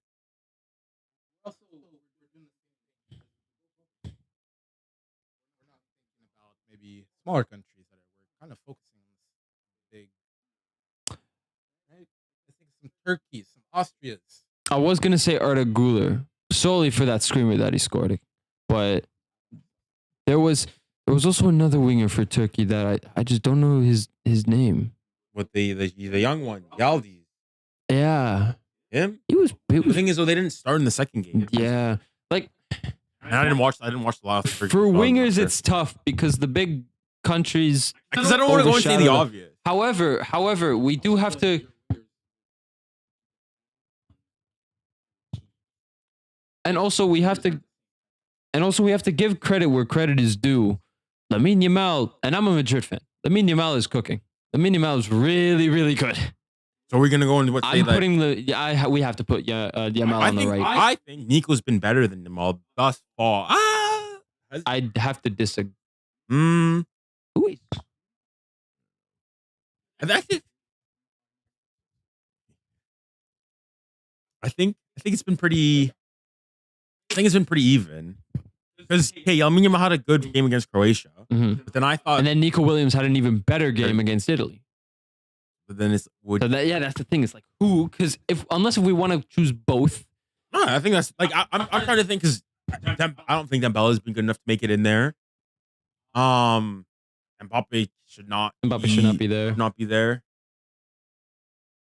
But the first he's like, and it's a pet too. A goal. No, he didn't have. He actually hasn't had surgery. He did not have surgery. He's also missed two sitters. Plus, not to mention the mask is so big, bro. Why is the mask? Why? This whole more important to the doctors to make him have the same big eyes as a Spider-Man mask. It's crazy, yeah. So what? Fair enough. Might as well have both. So yeah, Nico on the left, Yamal on the right. First striker, and this is probably gonna get me banned on stream. Nicolas Füllkrug. No, okay, that's not about shout. But for me, it has to be whatever that Georgian striker's name is. The man who scored 2 pens. Okay, but then again, a goal is a goal. For Georgia. There goes my you know what? Yeah. So it's either Füllkrug or him. I mean, on one hand, we'll go and say Füllkrug's come in. Okay, let's look. Füllkrug has 2 goals. So Füllkrug, his 2 goals came from in time. Listen. I'm Arab. I can try to translate this. Give me the name. Not translate. 𝐾𝐞𝐬𝑧𝐲. Yeah, that's it. Georgians, Albanians, Kosovans are basically Arabs that don't speak Arabic. Oh, the Arabs that ran away really.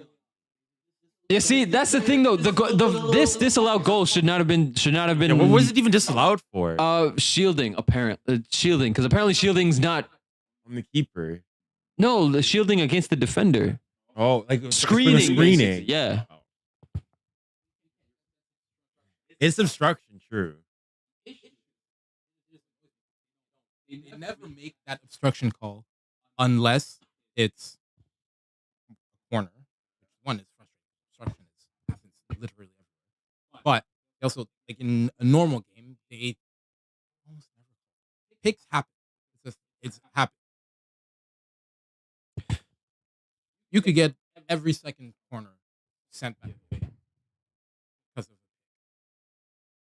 you literally, most teams for like however many years start the box and are all in a line together. What do you think these people are here to do for that guy? Is that not obstructing the defender's job? Like, is that not pretty blatant, obvious of obstruction? Oh, okay. Speaking of what I guess semi-controversial calls, I want to get your take. What do you guys think if you've seen the Netherlands goal that was disallowed? I already talked about my stream. So it's Xavi Simons' goal that was disallowed for offside with Denzel Dumfries in the way of yeah. I never saw this, so I really need to see. Hold I on. never saw it, so I need to see it. Let me pull it up on screen because I already mentioned it quite frequently in the chat. TJ, for your take on saying Bellingham's more versatile, I would agree, but to a certain extent, there's just some things that Musiala does better than Bellingham, and one of them is dribbling. Bellingham's not a dribbler.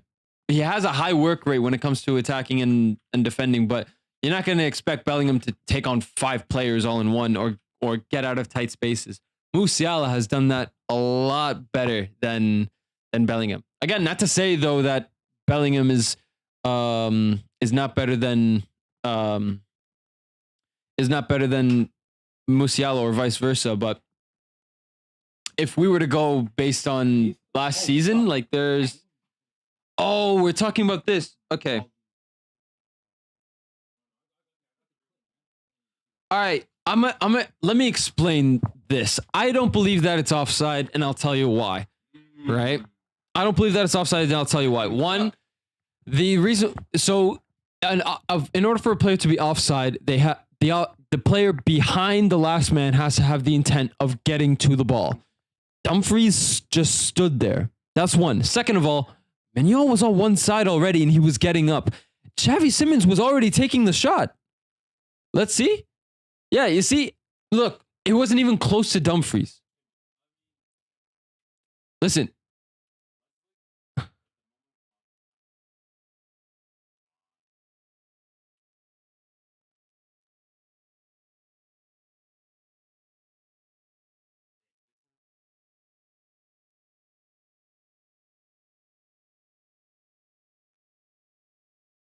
There.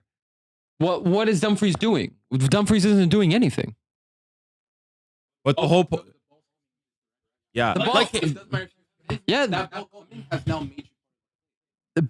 but the thing is though, in order for him to be part of the play, and we've seen this happen.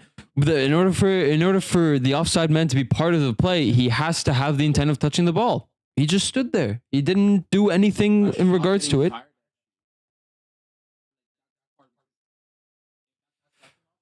When there were, yeah, if it was deflecting, yeah. In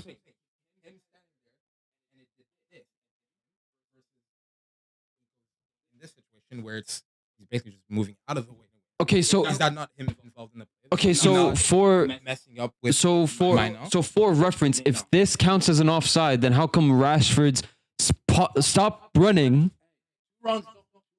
yeah, I agree. I Two think wrongs now don't make looking a back, right. Obviously, two wrongs don't make a right, but at what point would offside be considered offside if a player who has no intent of reaching for the ball and also never even interfered with Maignan versus a player who was initially going for the ball, then another player beat him to it, and they scored, and that ended up being a goal instead of an offside. So initially, actually, I've sort of I've swayed my opinion. Initially, I was actually like, and I was like, well, Maignan's never getting to the ball. Even on stream, you can go back. I'm like, he got lucky here. But now looking at this freeze, for me, but the thing is, and initially, I was like, by the laws of the game, though, he is obstructing him. Now I look at it here. Well, and in the case that Gabriel Marquardt met on ESPN is that, well, Maignan can't. No, I would say that even if he does dive, I don't think he's getting to it. That's the exact point. That's the exact point. That he can't even make the dive in the first place. Your point is good. You already took the shot, so I think that's the only thing that the Dutch can say is that shot is happening before he's even had time to properly set himself to push it off. But you also there's too much of a you don't know. You have no way of knowing that it may not can or can't make. There's that another save. replay. Here, mind if I? So from this camera angle, I would completely get it, right? But from hopefully there's another replay for it. There isn't another replay for it, which is ridiculous. But what I'm saying is, right, in regards to, like, clearly this is offside. This is most definitely offside, and I'm not arguing that it isn't. I'm arguing the fact that because of the fact that he was there, despite not being called offside for a play where he had no intention of being part of. But the issue is, and we've seen players do that. But we need to do it because the tournament is now the ref will never be able to know who's just standing there out of the play, who's using it to sort of distract the keeper. But oh no, I just stood there, ref. I didn't try to attempt the ball. I'm saying there are too many, and that's the problem we've seen. Domino, hence why no. And that's why they side with the keepers. Like, we have no way of being able to say that he would have been able to dive there. It never happened. So we can't say that that's for sure going to be a goal. Some are obviously more clear than others. But that, while I still think he gets past him, we've seen crazier saves than making one save, getting up. But that's the thing, though. Like, in so many cases, but that's the problem, though. In so many cases, we have seen players who, again, made the same play as Dumfries. Not like same instance where a shot was coming in and he was in an offside position, but where they were on a breakaway, didn't touch the ball, had no intention of touching the ball, still be called a goal when the player scored. So my problem, I'm saying there have been so many instances where a player would just stand there, not even when a shot is being made, when there's like a through ball instead, and he's just in an offside position and someone else gets to it. And that ends up being a goal rather than an offside. So my problem is exactly. It's not offside is inconsistent.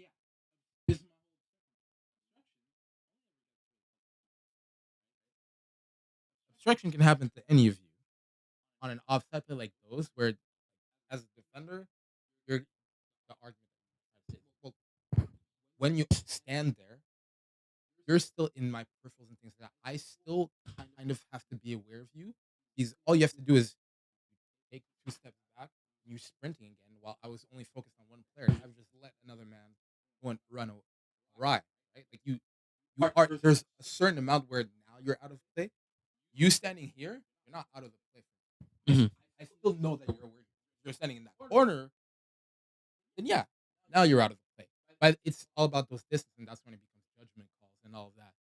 But I agree with your point. Yes, if we're saying that that's okay, then a lot more things have to be okay. If we're saying that's not okay, way more things should get called. But for people tuning in for the game, it's the start of the second half, but now the refs were contemplating on whether or not they should restart because thunder apparently is appeared, but not lightning. But we are back for those of you who are here. All right. So 0-0 at halftime. I mean, I hope not. You want the chaos, you want the drama. Why do you think I love football, man? Why do you think I love football? It's only because of the drama. Let me come back and put some of that audio for them as well. Collected by Naylor once more. Right. Scoops up inadvertently out of play off the booter. Thing is, okay, for reference though, Yeah.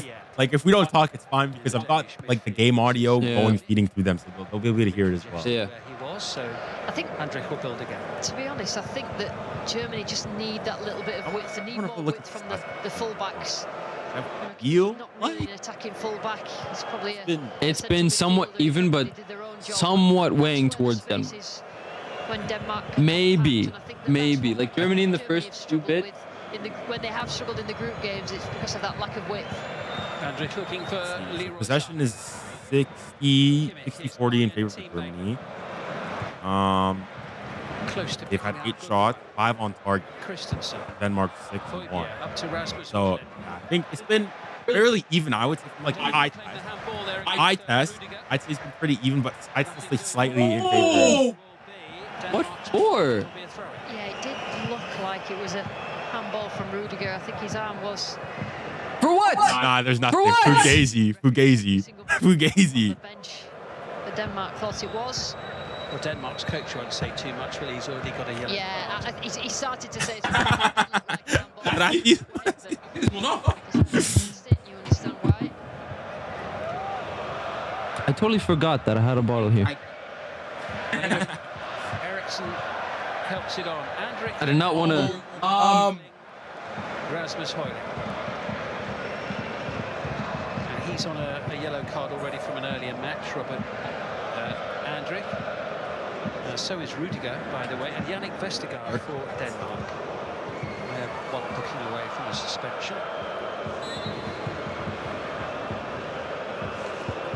The winners of this tie, by the way. I mean, all to say, these years thus far, I said it in my video predicting the whole thing initially. I think these years are a lot tighter than people had it. Because going into the Euros, it made it seem, as though France and England were like 1-0. Yes!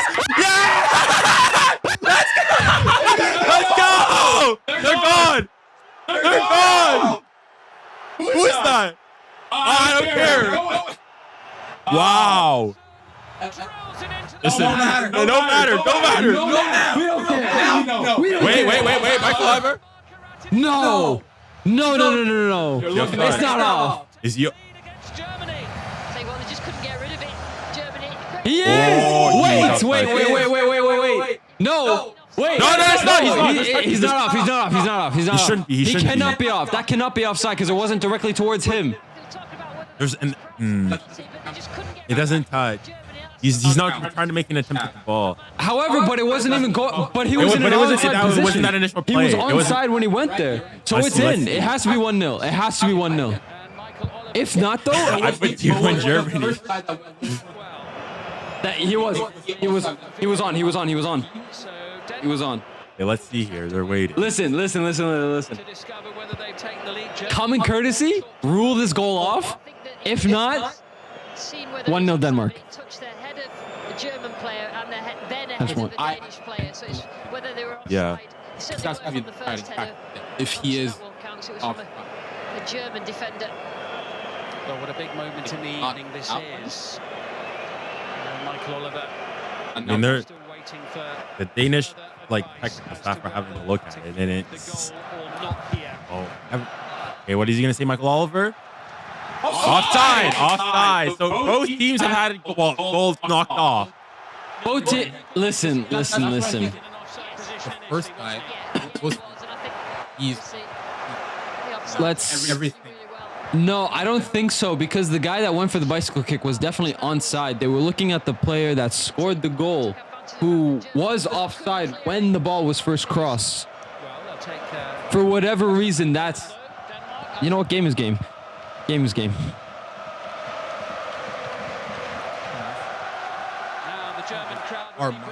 Oh no! Send it! Send it into the box! You! Send it again! Collected by David Raum, takes a deflection on the way through. But at that moment really has just stung Germany into life, and it's Andrik who puts it behind. I did it. I thought look in there. yeah, I think you're. At the end of it, Yeah, it's unnecessary or not unnecessary. You're now the defender. Whichever defender is following with. he's crossing to I just don't think he's far enough. the player in the middle. Well, Anderson, you thought that was a moment. I'm loving how your chat has. Penalty here, though. Oh, handball possibly? Penalty. Anderson, who was almost the hero at one end, will now wait. I love how your chat has so much ball knowledge that they themselves know that Michael Oliver is due to water. But that's like universal. That's universal knowledge, really. Even if you don't follow football, if you that's like it's common knowledge. This is a really But when we, important decision. oh wait, what? Not there. Then where? So the referee at the moment That's a hand. That's a hand. That's a hand. That is a hand. Yeah. That is a hand. That's a handball. That's a handball. Listen. Don't be racist. Y'all gave a handball for Openda for the same thing. This is a handball. This is a handball. This is a clear handball. I would expect them to be given a penalty here. Arms away from his body. Penalty Germany. Penalty Germany. Listen, I'm happy that they called this because I got so pissed off when they gave a handball to Openda. I was so mad when that happened. He thought he'd scored at one end. And Game is game. Game is game. Game is game. Game is game. That's a handball. at the other end of the pitch. Now he's penalised for a handball. I'll tell you what, players must know that, I mean, all you can do is that smirk there from Anderson, because as soon as you've got your arm out and the ball touches you, he'll have known as soon as it touched his hand. Hey guys, look, I'm taking the pen. I mean, it's microscopic, isn't it? VAR looking at it, but this. I'm gonna just drop the mic. I'm gonna see myself out. Well, very unfortunate there for Anderson. Clearly struck his hand. It wasn't something he was intending. Massive moment. Oh wait, no, it's not Gundogan that's taking the pen. It's Kai Havertz for all the marbles. For whatever reason, I thought Kai Havertz was not going to do as well as I expected for Arsenal, and then all of a sudden he just balled out. Where's he going? I'm saying bottom left. Bottom right. That's a natural lefty. That's a pen. That's a pen. That's a pen. That is a pen. That was a beautiful pen. 1-0 Germany. 1-0 Germany. Finally. Right, I said, hey, Adam scoring first. Hopefully this does not chalk off. Happy shortly. Smash. Oh, okay, it wasn't smashed. Easy there. It was slotted in. It was a cool confident. And it's advantage Germany, and this is how he did it. I'll tell you what, how quickly a game changed, and it had to be right in the corner from Havertz, because Schmeichel had chosen the right way, stretched right out. It's just the power and the accuracy. Do you guys see? Do you think it's done? You guys think the Marcus will come back? More, bro. This game, first off. Okay, this is the offside. No,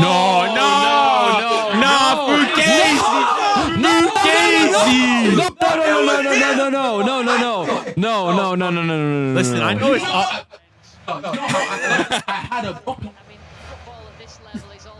Listen. Where's the camera? Listen. I do not care. Listen. That should not be an offside. Yes. It bothers me that that's the game. That's a pressure penalty for his team. You know, they're under pressure as the home nation. They've played well so far. They started this game well, but then struggled towards the end of the first half. I'd be so mad. It was an important penalty. Calm under pressure. Perfectly placed by Kai Havertz. You're probably fuming. You see, at the end of the day, it's like, I understand the point. Advantage for Germany. Long way to go. No, but the thing is, right? At what point? Okay, I highly doubt that a toenail. I highly doubt that a toenail being Raw. in front. I highly doubt that a toenail being in front of the. No, listen. I highly doubt that a toenail being behind a defender will make the biggest difference in a football match. Just allow Germany to relax a bit. True. You know, they didn't get the joy, they didn't get the goal that the momentum deserved in the first half, and then they sort of saw that momentum just away from them towards Denmark, and that's key. That first. Oh no! If a call was called offside against the team that scored by like that, I'd be happy. I'd be happy. For the Danes. I understand. It's not in the spirit. I understand it, but Which he will take. Really? The bar of Benfica. yeah. The thing is though, because a lot of people are saying that they need to like amend the offside rule and say, then it's like I understand the whole thing of, oh yeah, but if you wore like a different size shoe, you'd probably be on side. The thing is, at some point, if you just if you keep putting like shifting the sign and saying, oh, okay, if you're like plus or minus 3, you're good. But then if you're like 4, then they'll say, but then it's just 1 over. No, you're 4 over. As in, I don't know. I think having a strict line saying you're offside, I think is fair. Would you say it's hard? Chalked off and then gives away a penalty. What do you guys think? Because people would go and say, I mean, geez, this is like stuff like this. This is like VR, like automation is ruining. Here's the thing. I wouldn't say, like it should not. Ooh. He jumped first, then. Listen, I wouldn't say that it wasn't offside. Game is game, right? It's just the way that is now considered a significant play that is made offside, or significant like length of your body is offside. There's what we all used to know: full arm's length, full leg length. Well, I guess the rebuttal is that whenever you're playing, I don't think that's privilege of being in a stadium where they are able to draw a line. Right? Before football and whatnot, it was always, it's like before this, you would have said, if this was like pre-2018 when they didn't have management or the drawing lines, the German would have said, oh, it's a tight one. We don't know. Not sort of what they leave it up to. Exactly. Like, often there's like, you know how people often say how VAR's ruining the game, and It's not. yeah, I mean, like I'm saying, like we, yeah, specifically, yeah, because what I'll say, all I'm gonna say is that like it's in the same way I have like England as well with Southgate. Yes, okay, I'm not saying he's perfect or not, but it's almost like don't forget how bad it was before. Right, like especially England, that like things like goal line technology, all those things. Goal. It all started in 2010. All that stuff. Like if it wasn't for goal line technology, VAR, those things would still be happening today. So I think they're good and they're proper. Denmark have been on top. Yeah, like, I'm just looking like. I agree. Oh my God! He's through. He has to finish. Penalty! He was fouled in the box, but all eyes were on Kai Havertz. Go. 𝐾𝐞𝐬𝐻𝐸. How do you miss that? He's not a natural finisher, Havertz. You know, he scored a penalty. It was brilliant. That's a touch. That's a touch. To think about it. Schmeichel just does enough. Makes himself Havertz off, and I think if you had a criticism of Havertz, I was gonna say because it's just not easy. My guy chipped over Kasper Schmeichel. Come on.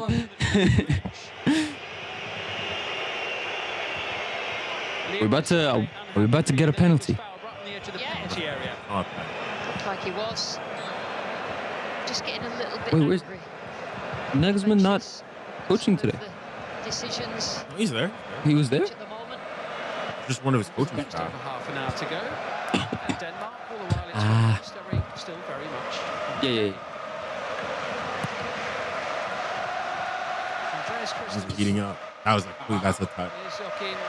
A little touch from Eriksson. Cleanly. This time. That was a beautiful flick. Because he was a bit short. Free kick. Wait, for what? Not very happy with that, and it'll be a yellow card. Yeah, I did not.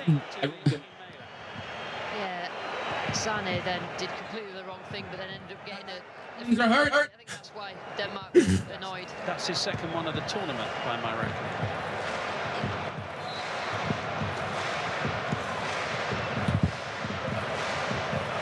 Junior, I've been meaning to ask you. Yeah. When you go back to England, there are a pair of all black 11 Pros. I was wondering if you could get them for me and ship them here. Where are they? Pro Direct. Derek, like, What's this delivery going to be like? Well, it's long and deep. oh, you can. I remember England had like Preds selling for like £20, 24. This was like a campaign that Pro Direct was doing, and they were like, Wait. "No, Yeah, bro, yeah, no. I'm not. I'm being serious. Yeah. Nah, bro, I'm being serious. Oh, I saw this. Yo, bro, those are the you got to buy the fake Superfly? Yo! Oh, Nah, it was like a full Pro Direct thing that they were doing. They had like a van and everything. They were like, "Yo, we're selling Preds for £20, 24, for a limited time." And they sold out like completely.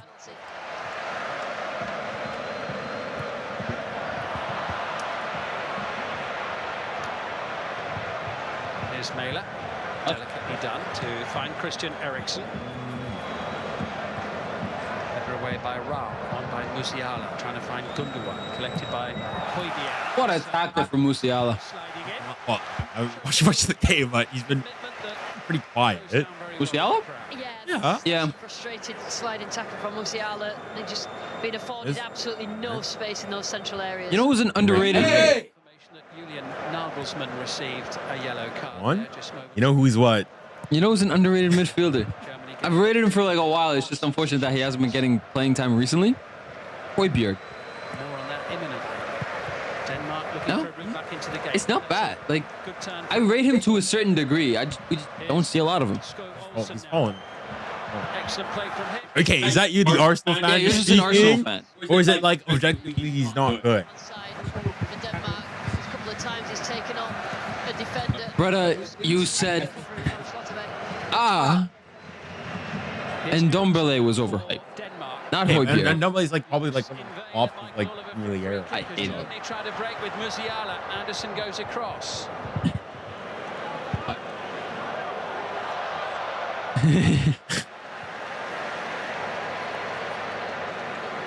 Germany's double change coming. Listen, okay. If we're gonna pick on one side, Yeah, of course you're familiar. You're familiar with signings blue balling you, Nicolas Pepe. There you go. That's what I was gonna say. We picked on one side of North London, even though, as I said before, Arsenal is not a North London club. All right, I will stand by what I said. Mail side. Didn't need that pass. And Gabriel Jesus.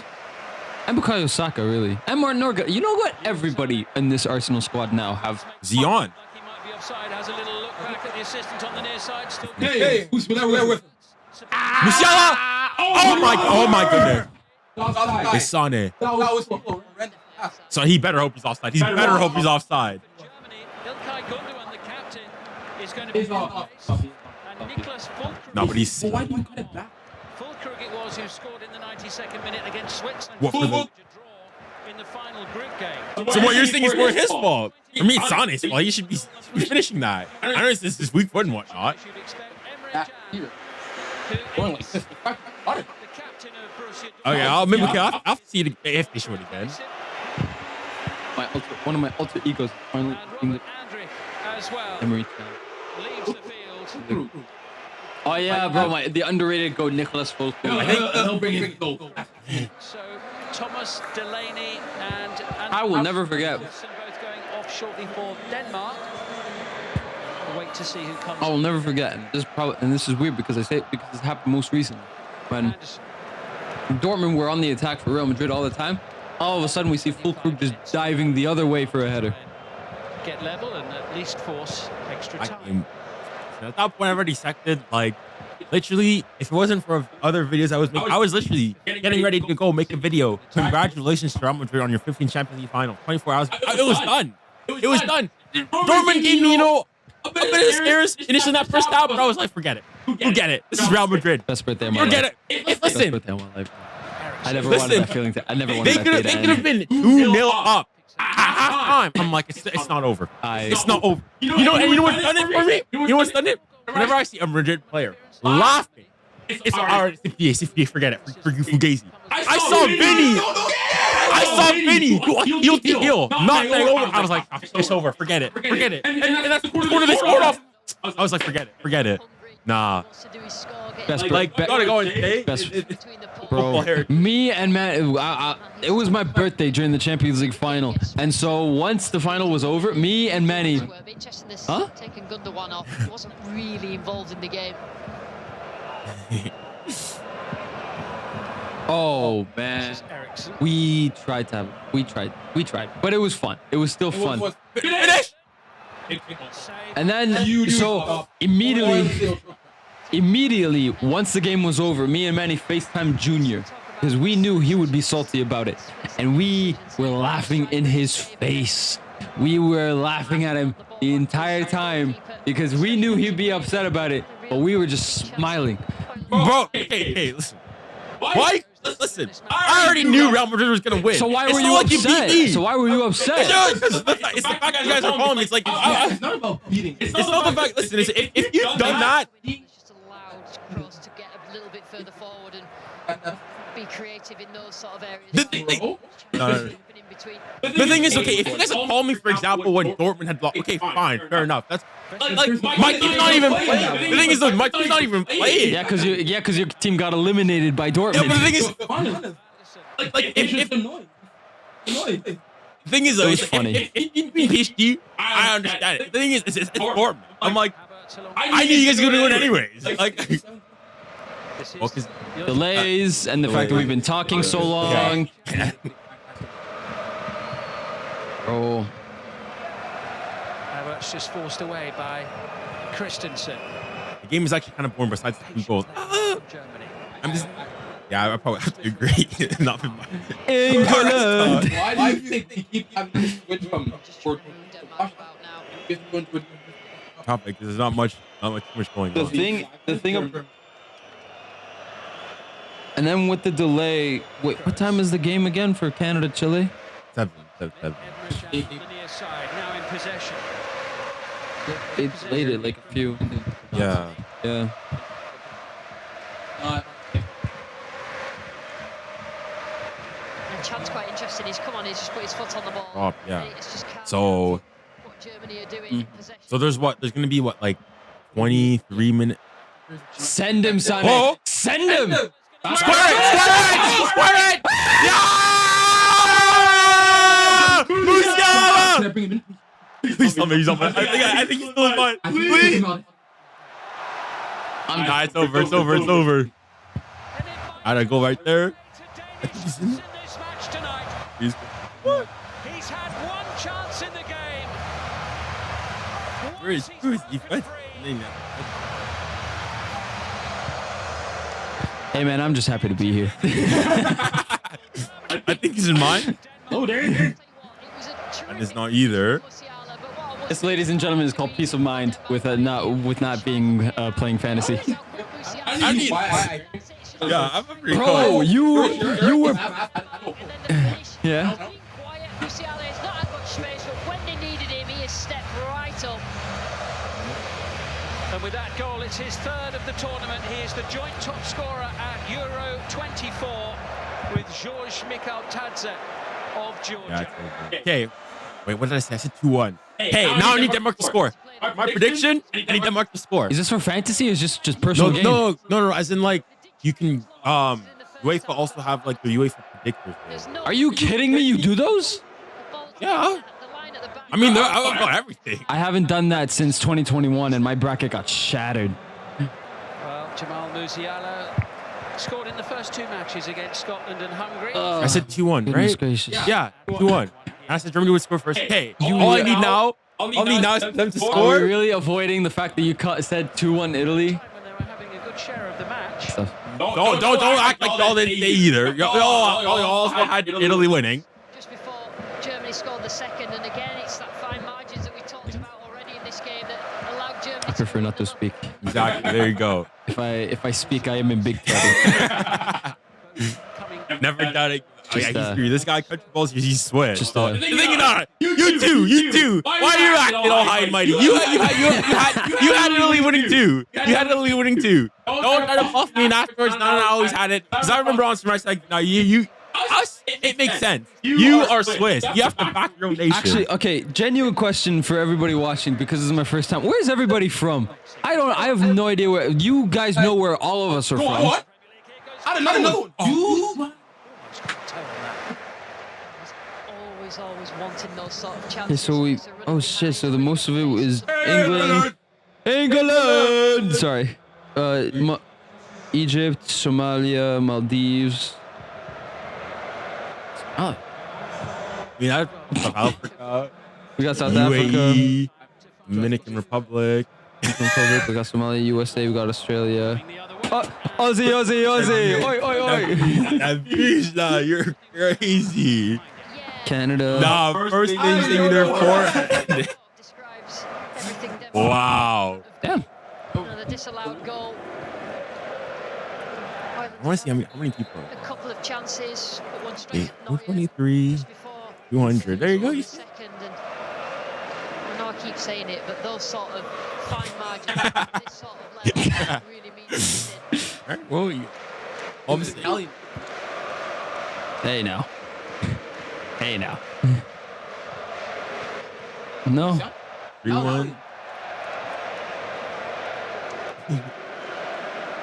Yeah, because if I didn't sound mad, I would have died.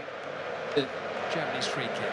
If I didn't sound, hey man, listen. If I didn't sound How mad, hostile was it over there? it wasn't as hostile. Sane. The reason why it wasn't hostile is because we didn't make it hostile. That's basically it. Good. With Manuel Neuer. It was so depressing. And we were there, and That's gone his way so far. A couple of important and we weren't there. Like we weren't there cheering for Switzerland when we really should have. I wish we were. Oh, yeah. Yeah, we did. No, they were contemplating whether or not they should go wear red to the, Or to the play it game. safe and play it safe, be because blue. bro, the Italian community here is somewhat ridiculous. Yeah. Everywhere is pretty Everywhere is ridiculous. space here for Leroy Sané. Like, Support from Hop- his hop. club teammate Kimmich. honestly, the thing is, as a Frenchman, I'm like gonna say, I was just thinking on stream, which country do I hate the most? Who's looking for Havertz, and We're not doing a micro stream. I'm sorry, we're not doing a micro. Huh? The closest will listen. I'm gonna be honest with you. The only video game stream that we will be doing, even if this is my first time being on here, the only video game stream that we're doing is pro clubs. That's it. We're only doing pro clubs. I don't know if I console. As in, people always ask me through GTA. I don't have a console to play. And also, for the sake of my like sanity, FIFA, AFC, whatever you want, as this new, sent forward there by You were flexing Stadia. I was, and then when it got canceled, like Google likes to do. as ever. No. Come on, Sonny. Let's see a little razzle. Never mind. This guy was really about to say razzle dazzle. A little. Just oomph. You know what I mean? Third goal that would absolutely put the game to bed. Oh, have you guys seen the in chat as well, the new Nike commercial for like the year or him, Mbappe, Holland, and Vinny? I think I saw. Yeah. Good madness. What do you guys think of it? I think it's good. But I said, It's not. There's Musiala.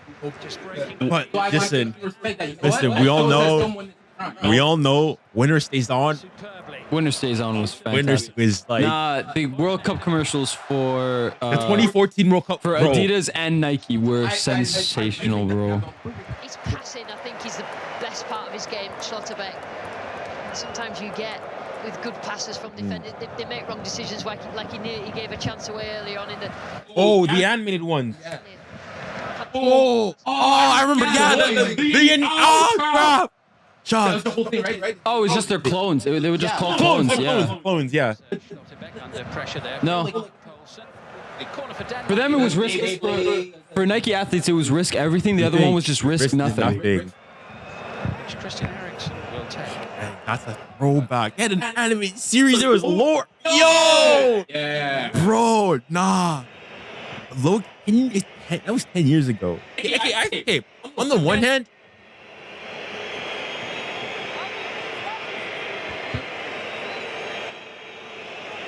Oh, that was like a. Wasn't that a Pepsi commercial? the Brazil one. Denmark to just Brazil. Oh, that was old. That was well old. That was like 2006. Yeah. That was before my. Yeah, but I've seen it on YouTube, but I wasn't like 2014. It's iconic. It's iconic. Yeah, UFL. Have you guys heard of UFL? What's your It's like FIFA PES. Denmark, because if there's a Yeah, the develop. Neil thing as well in the not too It's distant yeah. I'm good. on the attack at the moment.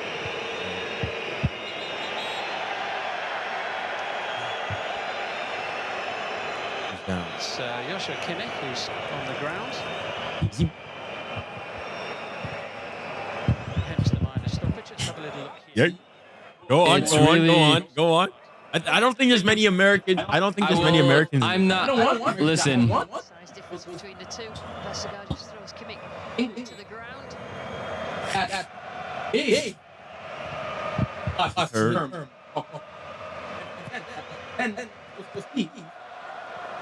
Now tell us that, hey, we're gonna switch it back.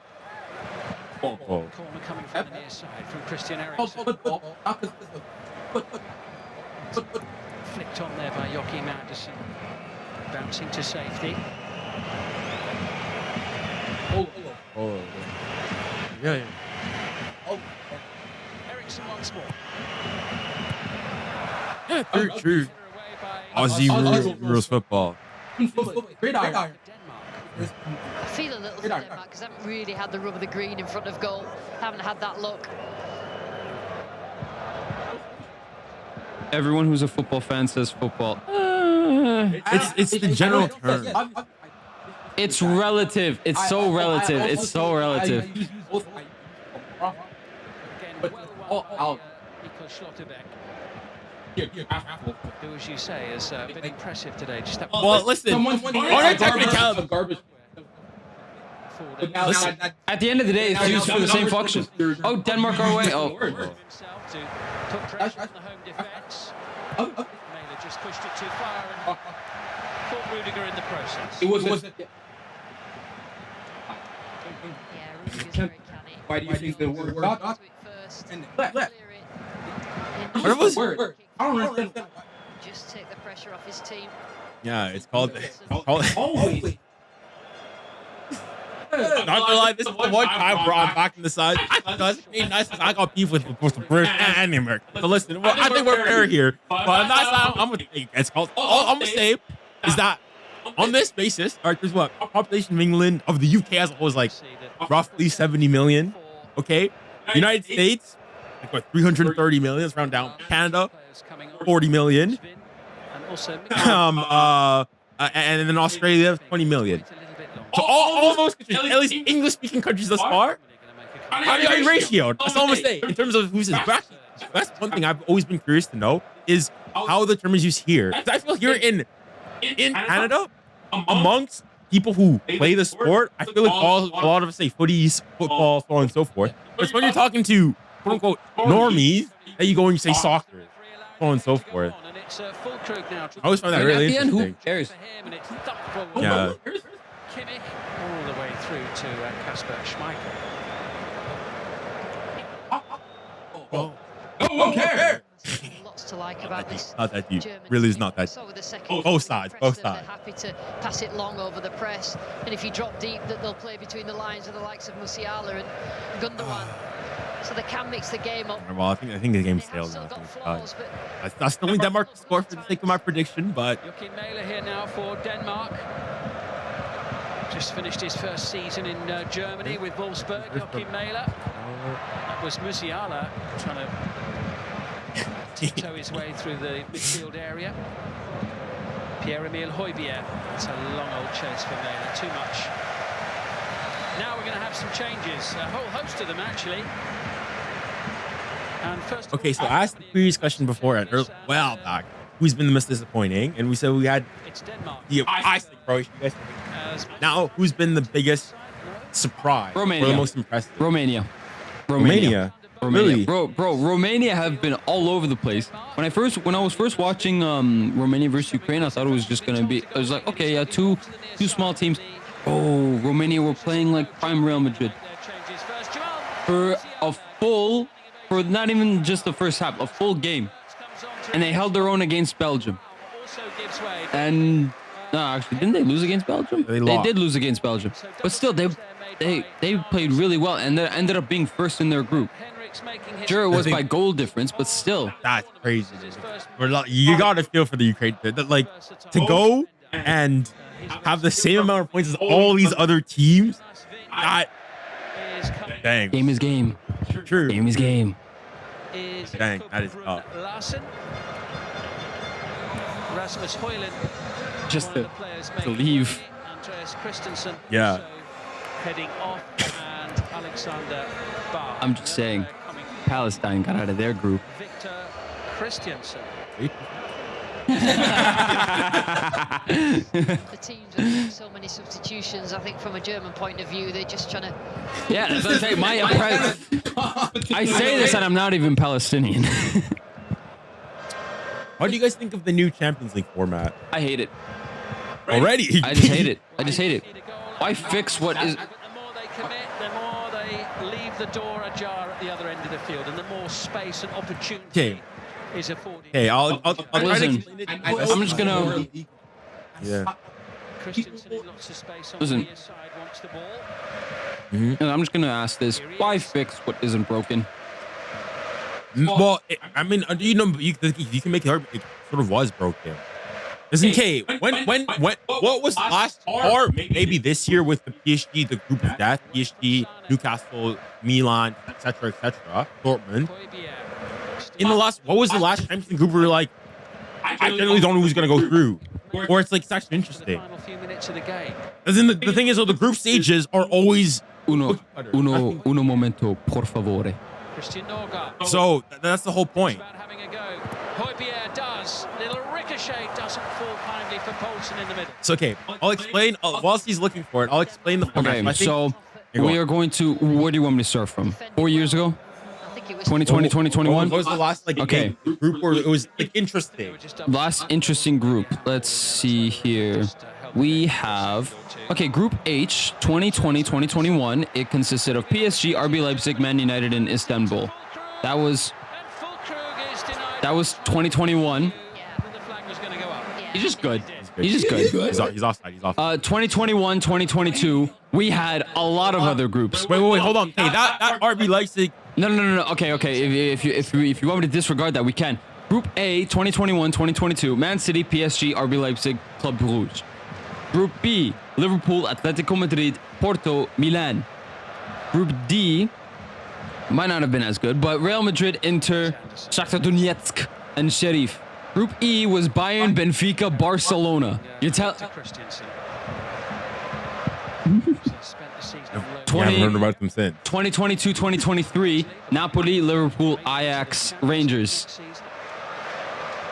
Vestergaard. Napoli, Liverpool, Ajax, Rangers. Group C, Bayern, Inter, Barcelona. Group E, Chelsea, Milan, RB Salzburg. Group G, Sevilla, Dortmund, Manchester City, all in one group. Group H, Benfica, PSG, Juventus. And you're telling me there were No, but the point is that yes, hey, even in things like that, for example, let's Your just say point that was asking name a time where there were other groups. No, as not just because even yes, you can have necessarily having a big team. For example, looking at that Juventus, Benfica, PSG group. In terms of names, yeah, okay, but if you look at like that was a 6 Juventus were.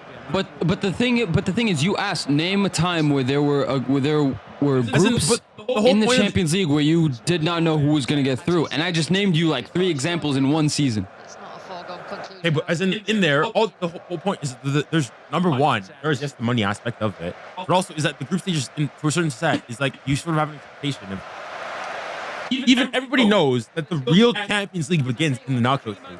That's when all your big what was the last, let's say, reference game you can come to me and be like that is like that's a Champions League classic from the group stage. Really well. Like obviously then we'll go and say that they don't mean much all the time, so on and so forth. But like And unlucky really, Liverpool. Denmark might have got the win. It's just that's just the way football works sometimes. Classy goal from Musiala, though, wasn't it? Absolutely. but more like Great. Okay, if we were to go on Champions League classics, in the group stages. if we were in the group stages, a Newcastle PSG, where Newcastle battered PSG last season. That's one. 2021, 2022, we have Liverpool, Atletico Madrid 3-2 at the Metropolitano. We have in that same season, in this Last 5 minutes of the game, plus in the group stage, and in the same season, Sheriff beating Madrid at the Bernabeu. That's already 3 classic matches off the dome, off the head. but as in like I wouldn't necessarily go as far to say as this. If they do get through this, I wouldn't call them classic. I wouldn't necessarily say like the group stages. It's fine, but I think this new format it changes things up and makes things more interesting. Because now, so basically to explain, I think there's 32. Yeah, I think it's still 32. So 32 teams, and it's going to be in the same thing where there's different pods. So pot A, are all like champions, winner, and the winners of all the competitions. Group B, second place team, so on and so forth, and etc. and so on and so forth. So what's going to happen is that each team is going to play 2 teams from each pod. So there's going to be we're going to play there's 2 extra teams. Usually you play 6 home and away. This time you're gonna play. Brun-Larsen's got Christian. No, I think there's still 4. Yeah, I think it is still. So you play 2 teams from each from each pot. 2 teams from pot A, 2 teams from pot B, 2 teams from pot C, 2 teams from pot D, or pot A, whatever you want to have. Which means that you're gonna have more like Real, PSG, Barcelona. Like you're gonna have a lot more big heavy hitters guaranteed. Like pot, because even yes, every once in a while you gotta prove death. Even then. Even though PSG didn't do their job, like most people, if you had to guess, you would have said PSG. Most people would have thought PSG went through. They did, and then maybe it was possible between maybe Milan. I guess you could say, but it's not. And if you say Dortmund and PSG got out, it's not a huge surprise. And like as you said, the whole reason Newcastle beating PSG, that is. But if now you have a PSG, Real, PSG, Bayern, Barca, or so on, so forth, City, so on and so forth, bigger game. They're not having to wait till the knockout stages to get those games. That's the thing, though. It ruins the anticipation of big games. But the thing is, knockout like, stages. so Why would we want that? But the game, so that's like, yeah. So that's like his, yeah.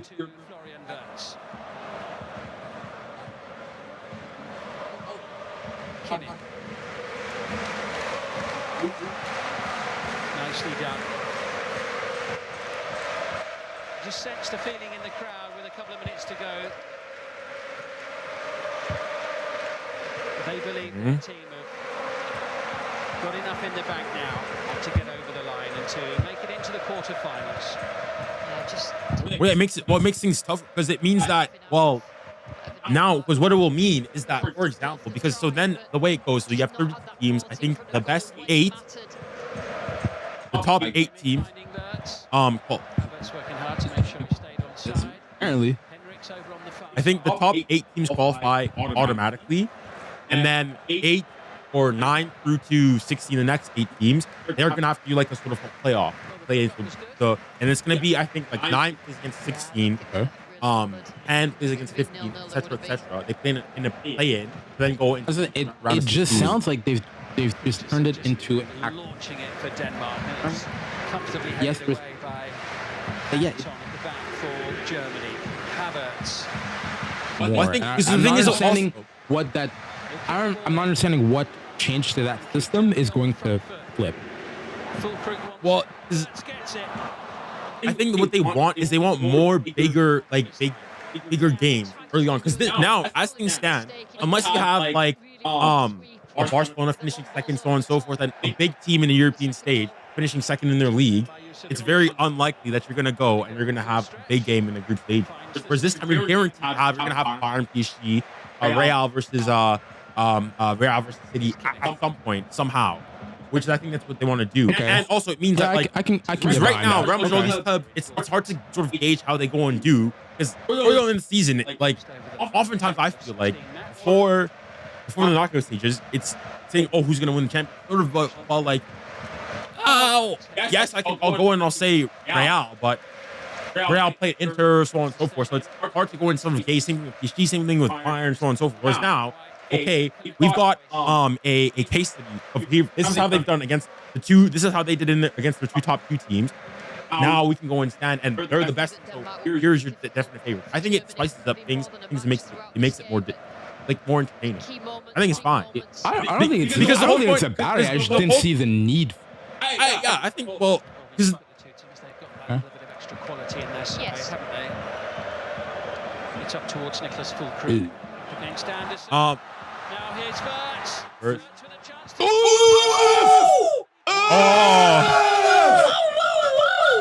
Oh, please be offside.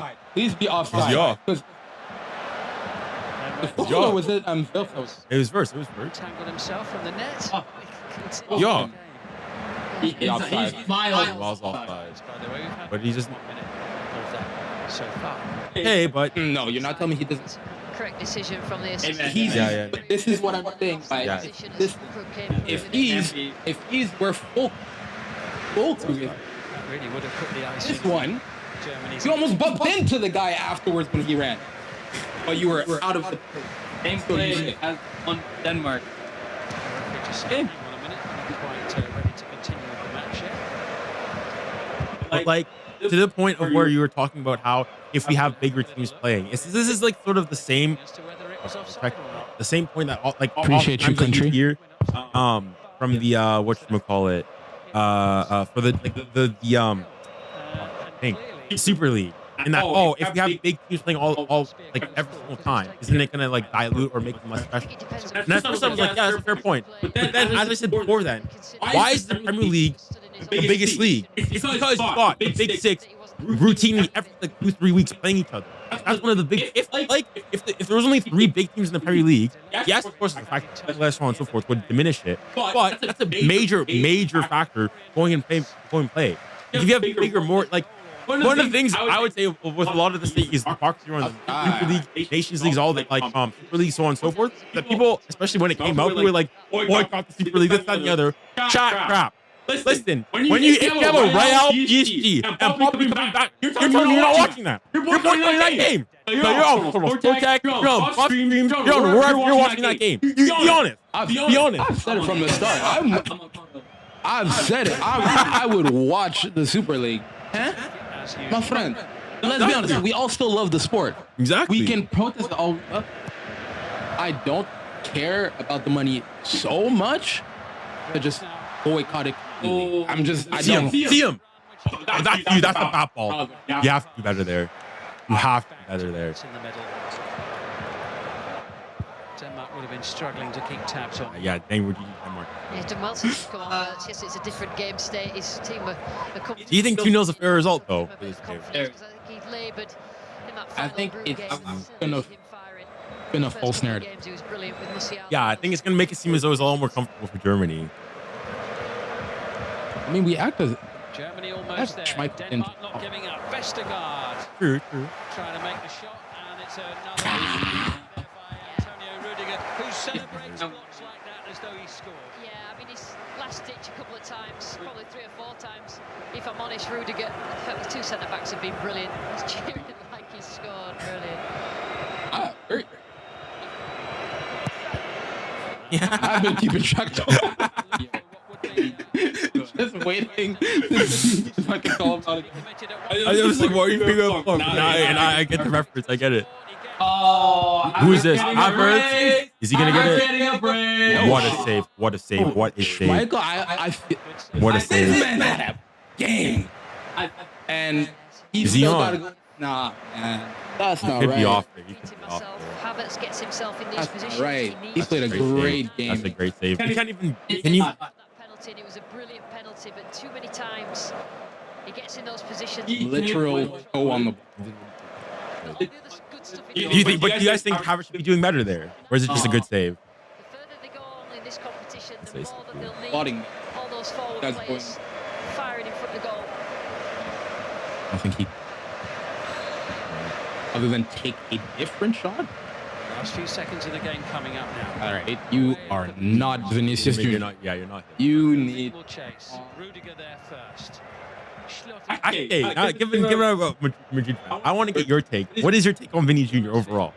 I mean, Norgard now finding Brun Larsen up against. Okay, all right. I thought low key. I thought like I was gonna get canceled for some of that. What I think of Vinny Jr. Because listen, for me, I love like his playstyle. I love everything about him. And like samba, the salsa, even the provocateurness about him.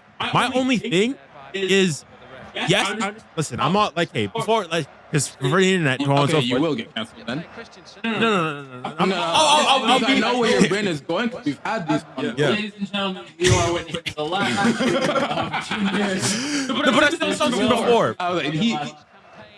They know it. You've had this question. Yeah. Like for Vinny Jr., like, hey, as bad, of course, is he targeted? Yes. Should he be protected more by refs? 100%. All these things, 100%. Everything. The tackle. Competitive match, you would expect nothing less. Tight for This- time. That's game.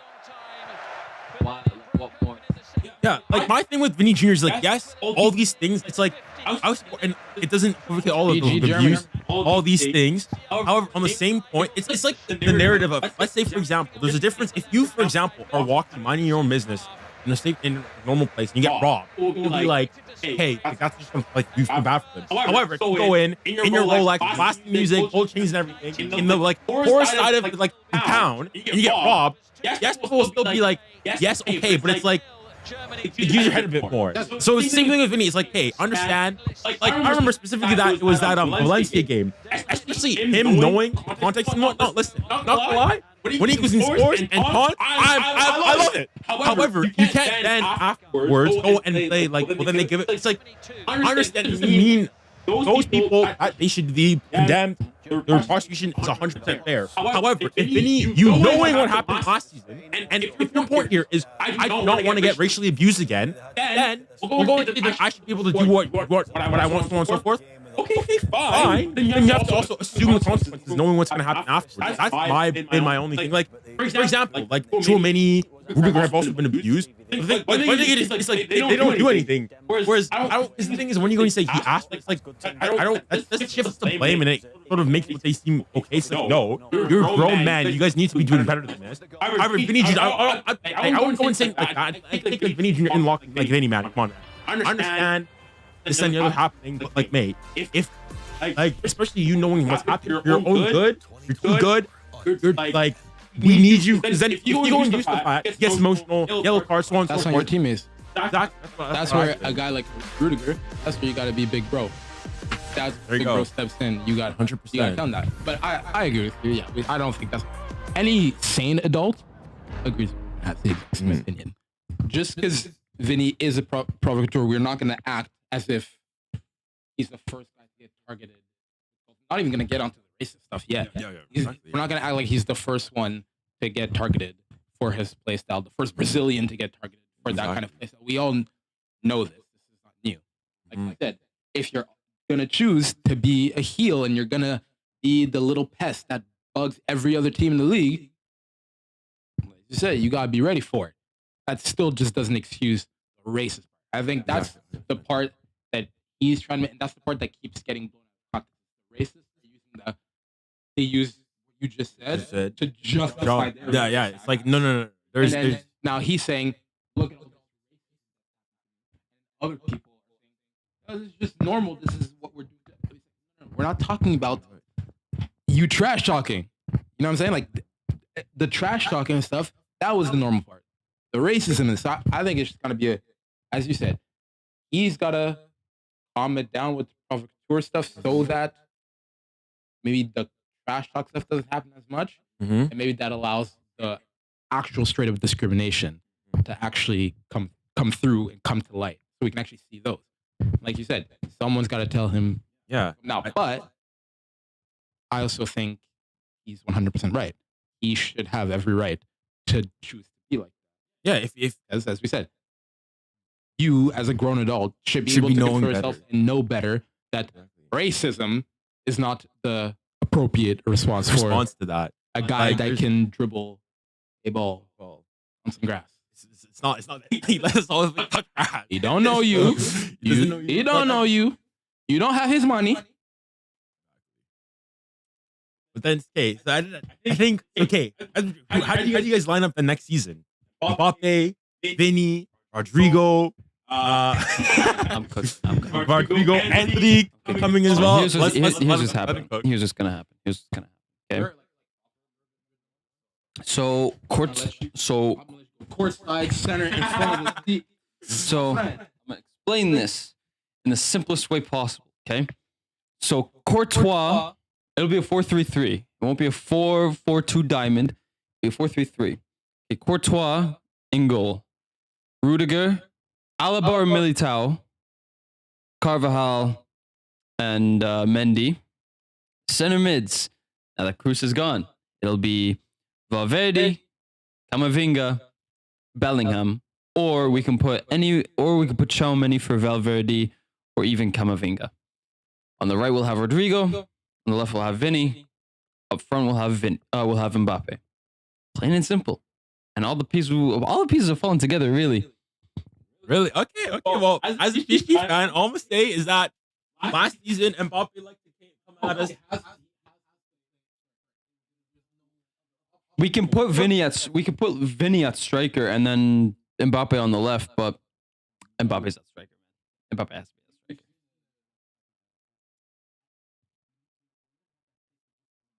Just do it. All I'm gonna say is PSG fans are gonna. I'm really interested as PSG fans seeing how he's gonna go and what he's gonna go and say, because last season we had pivot game. We had I don't want to play striker. I don't want to play on the left wing. It's my best position. Okay. All right. Because all that's gonna happen now is if you go and you stay silent and assume your role, as you should have done, now you're like he's even more pissed on PSG. And the fact that he's just like really does not regard the club. Hey man, the difference between PSG and Real Madrid is that Real Madrid will give you a position to play and you have to play it, otherwise you won't play ever again. For example, Camavinga, he's openly come out and said, I hate playing left back, but he's really good at playing left back.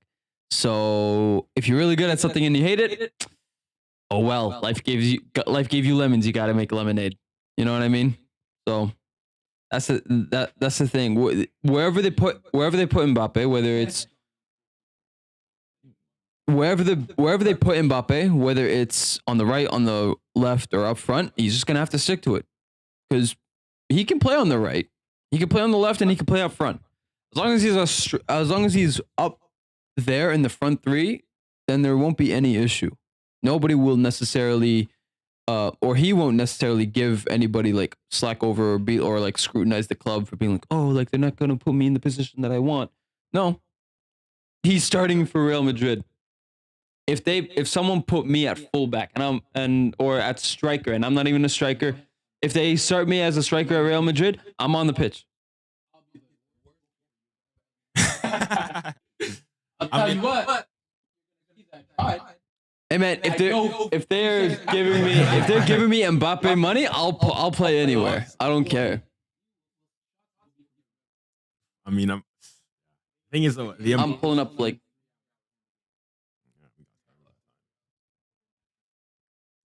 I'm really gonna be interested in seeing, actually, because I think starting off is gonna be the butterflies, probably gonna score goals in preseason. You know, probably you guys smack Barcelona in your little fast twist, so on and so forth. But I'm gonna see when the times get going and the going gets tough. I'm gonna be curious to see what Mbappe's gonna say. If he's gonna stay silent, I'm like, what was that at PSG? Was that same match at PSG?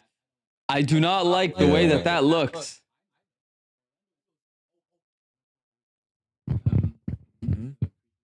I hate Orlando. Delayed. We're gonna have 2 games delayed.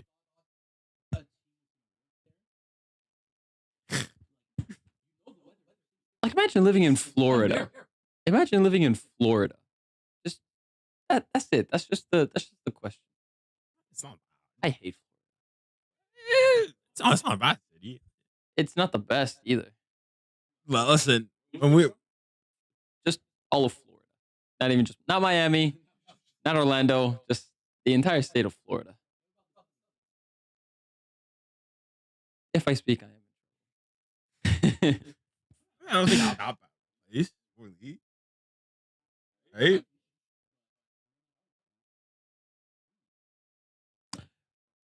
Winnipeg is the Chicago of. Do they know your location? Am I allowed to say the city? No, okay, Winnipeg is the Chicago of Canada. Yeah, but Toronto has everything. Toronto's just. And I was born. People, yeah. Yeah. That's just how it be. All right. Well, I think given that the game is in 3 hours, I think we'll have something we are to eat. going to go ham on these snacks, and we don't want anybody to see us. We are going to get fat. Extremely fat. Bro, I'm just happy to be here. I'm just very happy to be here. Well, it's been a pleasure having everyone on stream. Having all, let's see, how many people do we have? Nearly 600 here, 44,000 here. Not bad. All right. Well, as usual, guys, it's been a pleasure having everybody on stream. Hopefully, we'll be seeing you guys. If you're in Europe, go to sleep. Do not stay for the Canada game. But if you're stateside, have Canada qualify historically for the first time in any major If competition. you're stateside, I hope you guys lose to Uruguay. yeah. Yeah, All you know right. what? Stay up with us. Well, either way, if you guys decide to join us afterwards, it'll be a pleasure having you guys. And remember, thank you guys so much for coming on stream. And remember, stay safe, stay kind, stay blessed. Godspeed.